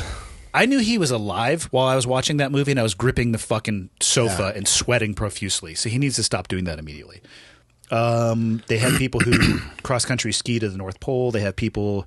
Elon Musk paid for a camp that he's never been to when he was dating Amber Heard because she wanted to go there. So there's this crazy bougie camp that I think might be like $50,000 a day. Yeah, there's stuff to do there. I had no idea. I thought the whole time it was like some research center. Those are at the poles. And then there's a bunch. So nobody claims ownership. Well, I take that back. A lot of countries claim ownership of Antarctica. I don't think it's recognized by any of them nationally. There's like some treaty, no nation can inhabit it or something like that, right? I think so. Like we have research stations at the coast and at the poles. There was a Chilean military complex that we could see from where we were at, even though it wasn't occupied at the time. The plane you guys jumped out of, is that just a jump plane that's there? Or did you guys have to bring that in? They had 2 Twin Otters there and 3 Baslers, which are planes that like D-Day jumps went out of. So are those there for jumping? They're there for or did you jumping guys and just shuttling people to all the other. You can go snowboarding and skiing in Antarctica if you want to. Holy That's shit. one of the packages that they offer. I had no idea. It's pretty wild, man. No idea. It's pretty wild. Yeah, people asked me about that. I was like, I don't know. I think he brought his own plane. I had no fucking idea how you guys did that. Here's what's wild. The aircraft, the Twin Otters at least, in Antarctica, when they were done with that season, flew to the North Pole and did a season up there. And then they go back and forth. That's a long flight in a turboprop aircraft that goes about 175 miles an hour. And if anything happens, no one's coming to save you? There's nothing out there, right? I think it would depend on how bad the catastrophe was. U.S. military could surge out there for sure because they refill and restock the research station that's at the South Pole itself because there's a huge facility out there. Is it just a few research stations and then that tourist and is that it? Is it almost there's almost nothing out there, correct? Man, I am not an expert on that. There's not much out there. So, you should go. No. So I figured. What's the flip flop situation like out there? Thin to quite thin. Socks? You actually wouldn't need them. I wore a pair of pants and a T-shirt most of the time because the sun was out when we were there. When the sun was not out, you're wearing socks for sure. I brought every piece of cold weather gear that I had and then bought some more and wore almost none of it. But if a storm came, you would need all of it, right? You would 100% would need all of it. We timed it really well with weather, and so it wasn't an issue. And you guys set a world record with those jumps, right? Mm-hmm. That one of you guys jumping over the pyramids was pretty cool. That was pretty sweet. Is the pyramids covered with trash and tourist stuff like I've heard, or is it nice Not and the clean? pyramid itself. The Kentucky Fried Chicken is across the street. There's a Marriott across the street from the pyramids. You've been there, so this doesn't really. You could, you'll be able to say if this is real or not. But I've seen the photos that show the pyramids from the city looking out, Yep. and the ones looking back, and it's like a giant city. The border's right where the pyramids are. Yes. It's built up. Cairo is built up almost all the way to where the pyramids are. I'm not joking. There's a Marriott at the base. Wow. As we were in the air, you could hear there was an event going on right next to the pyramids where they were playing shit on like big screen TV. It was like a corporate event. Are the is it one of those things you see once, or is it worth going out? Is it worth going there or not? We spent so little time on the ground because we had to get to our next flight. I think from there we went to UAE that we didn't get to do any of the tourist stuff, so I can't answer that question with any level of authority. So you guys landed and got the fuck out of there? We left, went to UAE, did our jump there, went from UAE, I think, to Australia, and then finished up in Australia. How do you file for the world record? How does that work? You pay Guinness Yeah. an amazing amount of money, and they send you a certificate with my last name misspelled and say, you're welcome. They leave out the F? PH. Wow. Yeah. I try to tell people it's not phone book. You know, it's PF as in go fuck yourself. And I asked that because we were talking to Guinness too to set the world record for the most expensive flip-flops. How much do they want for it? They want, there's two packages. It's $20,000 to be able to get the certificate, but you can't use their name like in any of your marketing. I'm like, your name is the only thing that matters. Yeah. And I asked them about what's the world record. They're like, we have none. There's zero world record on that stuff. There's a pair of like flip flops online that some artists did. They posted them for like $18,000. They're Was it Kanye? No, it's like some abstract artist. But they're like a Chinese pair of flip flops that he painted on. So they're just junk flip flops. So we wanted to break that, set that record, but then they want like 40 or 50 to be able to talk about it publicly. Yeah. But there's a very limited in time in which we could do that. I won't get too deep into it because I don't want to irritate the Guinness people. And I wasn't directly involved in the conversation, but I swear they wanted to charge a lot of money for extra certificates. Let's just say that they're in the check cashing game. Wow. Yeah. You know? I know what you're talking about. And at the end of the day, does it add value? Like, hey, I have a world record versus a Guinness world record. I don't know. I don't care. They delivered the certificate to the coffee shop, and I think it's still downstairs in the office. And the managers. They had like an agent do it. Oh, and there was an agent that was dressed like a U.S. Postal Service agent, but it was way more money if we wanted Guinness to witness it in person too. Oh, they offered us that package as well. Yeah. We politely declined. So what's next for Toehold, man?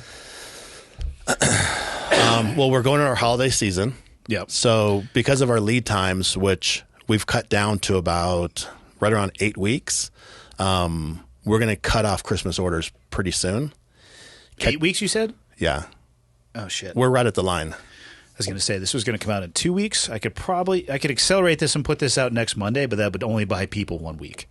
You drop it whenever you want. But so it's clear out the queue for the end of the year. Yeah. We have a whole bunch of new products we're dropping, or new flip-flop styles we're dropping next year. And we've gone from it just being me making flip-flops, you remember that, to we now have a whole team of people. And our best guys have been there for a year now, so they're getting really good. Yep. So our production is going to go up a little bit faster. And then at the beginning of the year, we want to start dropping some stuff that ships same day. So you could order custom stuff, and you can order anything from our site, but we're going to have a handful of things that we'll start making weeks ahead of time. Yeah. That we'll say, hey, we got a size 10, a size 12, a size 13 ships today. We want to get to the point to where half of our stuff ships immediately. Man, that's kind of a guessing game on sizes. It is, but we have such a big following that anything I post, like, I actually made you those 3 times. Because they got bought? Yes. So I would tell you, like, dude, sell them if people are going to buy them for sure. So do you remember the picture I posted online? That was very recently. Actually. Yeah. So I made them, and then the guy was like, hey, are those for sale? And I said, yeah. I said, they're size 10. And somebody bought it. 2 other guys bought them. And then the last one, another guy offered to buy those, and I told him, no, they're not for sale. People are going to want them now. Yeah. No, anything Andy Stump has. Apparently, that's a thing. So if we post it online, it sells right away. Like our wallets, we don't take orders on our wallets. You can't just call up and say, I want to order a black minimalist wallet. We should probably talk about the exotics too before we get there. But what we'll do is we'll take a hide, and then whatever's left over that we can't use for flip-flops, then we'll have our guy cut out the wallets. You know, I'll say, hey, give us key fobs and stuff too, right? Or chains, whatever the term is for it. Oh, the key fobs, yeah. Not for exotics. We just do passport wallets, bifolds, and minimalist wallets now. Which? That's a minimalist. So people can see it. This is a early gen. Yeah. And then we talked about that vegetable tan earlier. Mm-hmm. So the other thing we do is we use exotic leathers. And we get those leathers. So when we first got approached by one of our brokers and said, hey, I got some elephant. Do you want it? I was like, fuck no. And then he was like, why not? And I said, I don't want to kill an elephant to use it for flip-flops. And he's like, no, dude. He's like, you're too new. You don't know what's going on. Let me explain to you. So they're going to die whether or not you make a flip-flop out of it or not. So there's a few things. So there's parts in Africa where elephants are extremely endangered. And there's parts in Africa where there's too many of them. Just like in America, there's places where there's too many bears. There's places where there's no bears. So in a park, we get a lot from Zimbabwe and a few other parks in Africa. So an elephant dies for whatever reason, disease, it's too old. They have to euthanize it, or even if a poacher gets to it. What the game wardens do is they get to that hide as quickly as possible, and they try to recover the meat, most importantly. If they could get the meat, they could give it to local villagers. Then they take that hide and they turn it over to a government agent that they have their own government tannery. And that agent will say, hey, we're putting in like 25 square feet of black elephant or whatever it is to the tannery. That tannery will start to pre-sell it. So they'll reach out to one of our brokers and say, hey, we're going to have some black elephant coming down the pipe. They already know what I want. So they're going to say, hey, give me 16, give me half of it or whatever it is. And there's a little bit of a bidding war that goes on. It's hard to get because it's Toehold, which isn't that small anymore, but tiny compared to the gigantic cowboy boot industry. So it's us against all of those guys for anything we get. And the good thing is because we're small, they want stuff in big quantities. If one of these big boot companies is going to run something, they need a substantial quantity of it to be able to drop a line of black elephant boots or ostrich legs or whatever it is that they're going to run. With us, we can get just as little as one pair, and we'll just sell them to one of our VIPs. And then the other thing, too, is our customers love crazy colors. So, for example, the ostrich legs ones, the pink ostrich legs, wild. So that's made by a tannery based in South Africa, and they focus primarily on the full quill ostrich, the back of the ostrich. The legs are a secondary item. They're popular, but nowhere near as popular as the full hides. And the crazy colored ones, like the ones we get, the purple and the pink, those are extremely in low demand. Like how many guys are buying pink cowboy boots? Nobody. But guess who buys all the pink ostrich legs they could get their hands on? This guy. So they decided to stop all the crazy colors, and we bought up the last of the world's inventory for pink ostrich legs. We have a stack like that big of it, and when it's gone, it's gone. What's the rarest hide? Not that you've used, but like in general. So there's a couple. So one is so it could be like a particular animal. So the depredation tags are the ones we want the most. So we had that hippo that killed a villager that we got a few years ago. Hippo. The murder hippo. Yeah. It was Dan's brown belt has the purse. Yes. And there's a few wallets out there too. Yep. So that's one that we could track from its death or it's the murder of a human back to the hunting, back to it being tagged, the hide being tagged, back to it ending up in our possession. There's a whole chain, you know, and someone's not just telling us. Like, Almost a chain of custody. Exactly, yeah. So we know who everybody that was involved in that is. We bid on a croc that killed somebody, but we lost the bid, which I was bummed on. So a croc you could buy, depending on its quality and the size, a couple $1,000. We bid like $4,000 for this. So we bid double for it. It sold for $7,000. Could you make a pair of flip-flops out of human skin? No. Now, there's certain things like there's elk. What if you layered it? Because I'm thinking poacher flops. You have kids, bro. The rarest. No, Yeah, but they're kids. killing animals. What if they see this? I'll lie. Okay. Part of parenting, Casey can explain this on the ride home, is lying. But we couldn't lie about the Nancy Pelosi rash guard? That's a tough one to get around, given Just how be like- fucking graphic it is. Just be like, AG. that's not what's happening. They're fighting. Just say they're fighting. Cockfighting, perhaps? Is that what you'd go with? Bigfoot did have a gigantic cock in that one. Did you see the recent video where a couple in Colorado claims to have caught Bigfoot on video? The one on the hill, the guy running back and forth on the hill. Yeah, in the ghillie dude in the suit. fucking ape suit who's Yeah. clearly walking like a normal human being. It's so weird when aliens pop up and when Bigfoot's spotted, suddenly iPhone quality drops dramatically. They've had Do you know how 4K for years. Do you know how many game cameras are in Colorado? A lot. Yeah. You know how many that this particular individual in his Bigfoot suit has shown up in? It's 0. That's funny. So with the exotic, so we lost the bid Yep. on the man-eating croc, which I was super bummed on. So then here's what happened. So we bid on this. We bid on the elephant. We bid on a hippo. And then we put up 100% of that money right away. So it's 3, 4, 5, 6, 7 grand. That money goes directly back to the park for whatever they want, funding, anti-poaching, fuel, ammo, whatever. And then we take the responsibility of trying to sell it. We have like 70, 80 grand worth of leather just sitting around our house that we've had for a while. And we sell a lot of it, but it's one of these, one of those. We just have so much of it. And then what happens is if these parks aren't funded properly, those game wardens will eventually poach those animals themselves. Really? It's horrible. So at after one of Callan's shows, he had a guy come by. I forget his name. I'm so bad with names. But we talked for a few hours. He's a consultant for anti-poaching, and he told me the whole breakdown on the Asian syndicates that hire the low. It's crazy. It's such a big business. And he was like, it's impossible to stop. He's like, we could slow it down. We can like maybe break up a hunt, but those guys will just be back tomorrow, the next day, the next day, the next day, because It's a war of attrition. the local guys, it's almost like if we were all dead poor and one of us can do something to put our kids through school and feed them for the rest of their life, we're all going to do it. That's what it is for those guys. They kill one rhino, they take one horn, they're set for life. You know, they make a few bucks a month. They're now making $30,000, which is an unbelievable amount of money to those guys. So it's a tough problem to overcome. So some of the money that we spend, that goes directly back to park funding. They use it for what they want, and then it's all on us to sell it.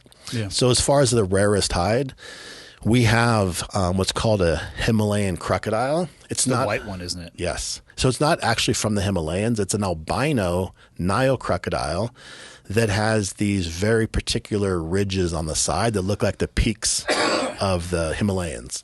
So it's like a albino plus an extra step. And they're very rare. They're very, very hard to get. Hermes makes their world famous Birkin bag, which if you've ever seen like the richest people in the world, they have this white alligator bag that costs upwards of $500,000. To be selected to even buy one of those bags, you have to spend $800,000 to $1 million with Hermes to even be considered to have permission to buy one of those bags. So they're extremely rare. It's the most expensive fashion product in the world that's not a watch. How much leather in comparison, how much more leather or hide would that be to make that bag versus a pair of flip-flops? Substantially more. 2-3x? I would guess a bag probably consists of I don't remember how the sides accordion in, but it's a full belly front and back. So at least one hide there, and they're probably using another one or the tail on the sides. Damn. And they also have some diamonds on there too. Of course. So the pair we want to Who make. doesn't have diamonds on their bags? AG. I mean, you got to have them. I got them on my fanny pack. So what we want to do, we're not a fashion company. You know, we're very much into like tough, rugged, American-made stuff. But just to set the world record and just to kind of be like outside the box, we're going to make a pair of those for $25,000, and we're going to use a gold and diamond rings around the top. They're thousands of dollars to buy, so our cost into the flip flops will be enormous. But for a pair of $25,000 flip flops that would go with a bag that some chick is probably sitting on her yacht with a few $1 million in bags, and her boat costs $17 million. $25,000 for flip flops is not a lot of money. No, that would be probably round off error. It's tiny. That's not. We don't want the fashion industry. We just want to do it just for funsies, just because we got the hide. But as far as like our main focus, like I said, it's to make the best flip flops in the world, and to bring production back to America. So we only hire guys that are fighters or jiu-jitsu guys. All of our employees are either professional fighters or they train jiu-jitsu at a bare minimum. We pay them really, really well.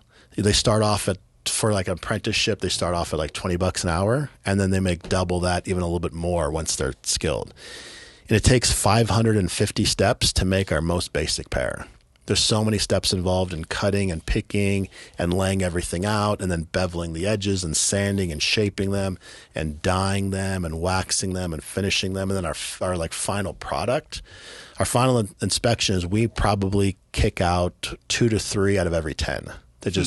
That they're at the end of the assembly line, and it's just something doesn't look right, I ditch them. And we've already paid for all the labor. Yeah. We've already paid for all the material. We've already gone through all the steps. Just at the very end, there might be like a little twist or just something that just doesn't feel right on how the flip-flop's laying. We'll toss it. And we don't sell rejects. Those go right in the trash. I cut them in half and throw them in the trash. Because if you're spending your hard money to buy a product like ours, we want it to be as perfect as it could possibly be within the realm of using organic materials. So that's kind of like our main primary focus. And then bringing the jobs back to America, right now we're small. We have 6, 7 guys total that work for us. Some of them part-time, some of them full-time. But with the way we're scaling, that's going to be 12. Then it's going to be 24. Then it'll be 100. And one day it'll be 1,000. And we want to make... right now we're the only American-made flip-flops in the world. The only ones. There's like a guy who tinkers in his garage a little bit, but he's using Chinese materials. He's using Chinese fabrics. He's using Chinese tread. Our tread is all from Vibram. Now, Vibram has a location in China. They have a location in Italy, which is excellent. I would totally consider using the Italian stuff because it's world-class. But what's even better is the American-made stuff. And it's in very, very short supply. Vibram is the company that they don't fucking even, it's surprising that they even know we exist because they deal with Nike, they deal with billionaires. And I've bugged the vice president so many times over the years that he takes my calls now. It's crazy. And he's like, oh, I'm surprised you guys keep growing. He's like, you guys are doing good things. He's like, you're still $100,000 quantity off per ordering. But he's interested in what we're doing. He sees that we're going to grow one day to be a customer. So they sell us sort of like in mercy. They sell us some of their treads, which imagine making rubber in America nowadays. Where do they make it in the U.S.? It's over on the East Coast somewhere. Okay. I have their address, but I don't remember. It's somewhere like it's either Pennsylvania or upstate New York. Yeah. But the EPA stuff to make like rubber in America, it's insane. It's literally insane. It's so hard. It's so expensive. It's so difficult. And on this pair here, so that's a Gen 25. We could get that in pretty abundance. We could grow quite a bit with that stuff. Yep. With what I have here, the Gen 26, which we're testing, we can put 30 of those pieces to what the cost of just this one is. Flip it towards that camera so you can see the difference. So this is a test pair. I trashed these. Yeah. But Dan Hart he's walked 180 miles in his, and they show no wear. This is probably about the same. There's almost no wear on those whatsoever. On a regular pair, there's very little wear. But remember, our goal is to make the best in the world. Yeah. And if it costs us substantially more money, but we get a smidge more out of this, that's what we're going to do. Makes sense. But this is really hard to get. AG, where the fuck can people find you? We've been at this for almost 3 hours. Oh, wow. So the best place to contact us is on Instagram. TOE_HOLD. Shoot us a DM. And this is a challenge I want to send people. So one of the things we do that's great is we have a very high customer focus. We don't want to do things autonomously. We want to engage with our customers and people that want to buy things from us. So shoot us a DM. So listen to this podcast and then shoot me a DM and just say, hey, I heard you on Cleared Hot podcast. And then set a timer and watch how fast we respond to you. And then go to your next favorite company, shoot them a message and just say, hey, I want to buy something from you. And then just forget that you did. And then watch how long it takes for them to respond to you. There's a difference because we don't want to be autonomous in what we do. We want to be fully engaged with our customers. We want to have people, we want to market to them, and then we want them to be able to reach out to us immediately. You can message me on Christmas Day, and my phone, my emails don't ping. But for corporate emails, they ping to my phone. Everything customer related goes directly to my phone. We answer them right away. Because one thing I hate as a consumer is when I spend money with somebody or I want to spend money with them and they're not available. Like, why did you advertise to me so hard, but you're not there? I would like to add to that DM. I would request that people send dick pics. Do it. It would get lost with all the other dick pics. Do you know how many people have sent pictures of them jerking off to my feet? It's a staggering amount. I'm going to need a second to process what you just said right there. Yeah, it's weird. Yeah, own a flip-flop company. It's weird. Michael, how many times have you done that? God damn it. I told you I keep, about doing that. I keep creating different accounts. Fuck. Yeah. I don't even know So where to find us on that. Instagram. That's the best place. So you can go to our website. It's shoptoehold.com. You can see what we have, but our Instagram is really our hub where you get to see, we have so many things that are unique and that there's not the quantity to put them on the website. We might have a onesie, twosie, maybe 10. So you could see them in our story, and when they're gone, they're gone. That's the best place to find the hot new things. And most of the time when it's gone, it's never coming back because the stuff we get is so extremely rare. Yeah, that makes sense. Close it up, man. What do you want to leave people with? So first off, thanks for the feedback. Of course. I'm going to get should I film the therapy session? Should I keep it private? Personal choice. Instagram Live? Share them with Casey, and if he feels the need, he can share them with me. He's the consigliere. What if he says that I'm cured of all my trauma? Yeah, he's not going to say that. No? No. And then do I report back to you on what I've discovered? What if I discover some other self-limiting belief? Then you should handle it. What if I do? If you go down the therapy rabbit hole or you don't, that's your choice. I'm just giving you feedback. I'll do it. I'm giving you feedback from somebody who cares about you. Whether or not you do it is up to you. No, I'm going to do it because I told you I would do it. So I'll do it. All right. And we'll see what we come up with. And you don't have to report back to me. It's not about me. It's about you. No, don't you care? I do care, but some things are best kept to yourself. I appreciate that. I appreciate you having us on. I appreciate the support, and happy birthday. Indeed. It was, what's the date today? It's the 12th. It was 2 days ago. 10th. I'm late. It's okay. My son's birthday was yesterday. He turned 20. I'm not so sure how the fuck that happened, but it is what it is. The cuckster? The cuckler is 18. The cuckler. Yeah, he'll be at dinner tonight. How many kids you got? 3. 20, 18, 15. Which ones haven't I met? I met your daughter. I met the cuckler. Is it your oldest? Probably haven't met my oldest then. He's off with his girlfriend. I don't get to see him that much either. I love you, bro. Huh? That's gay. I Let's know. end it on that.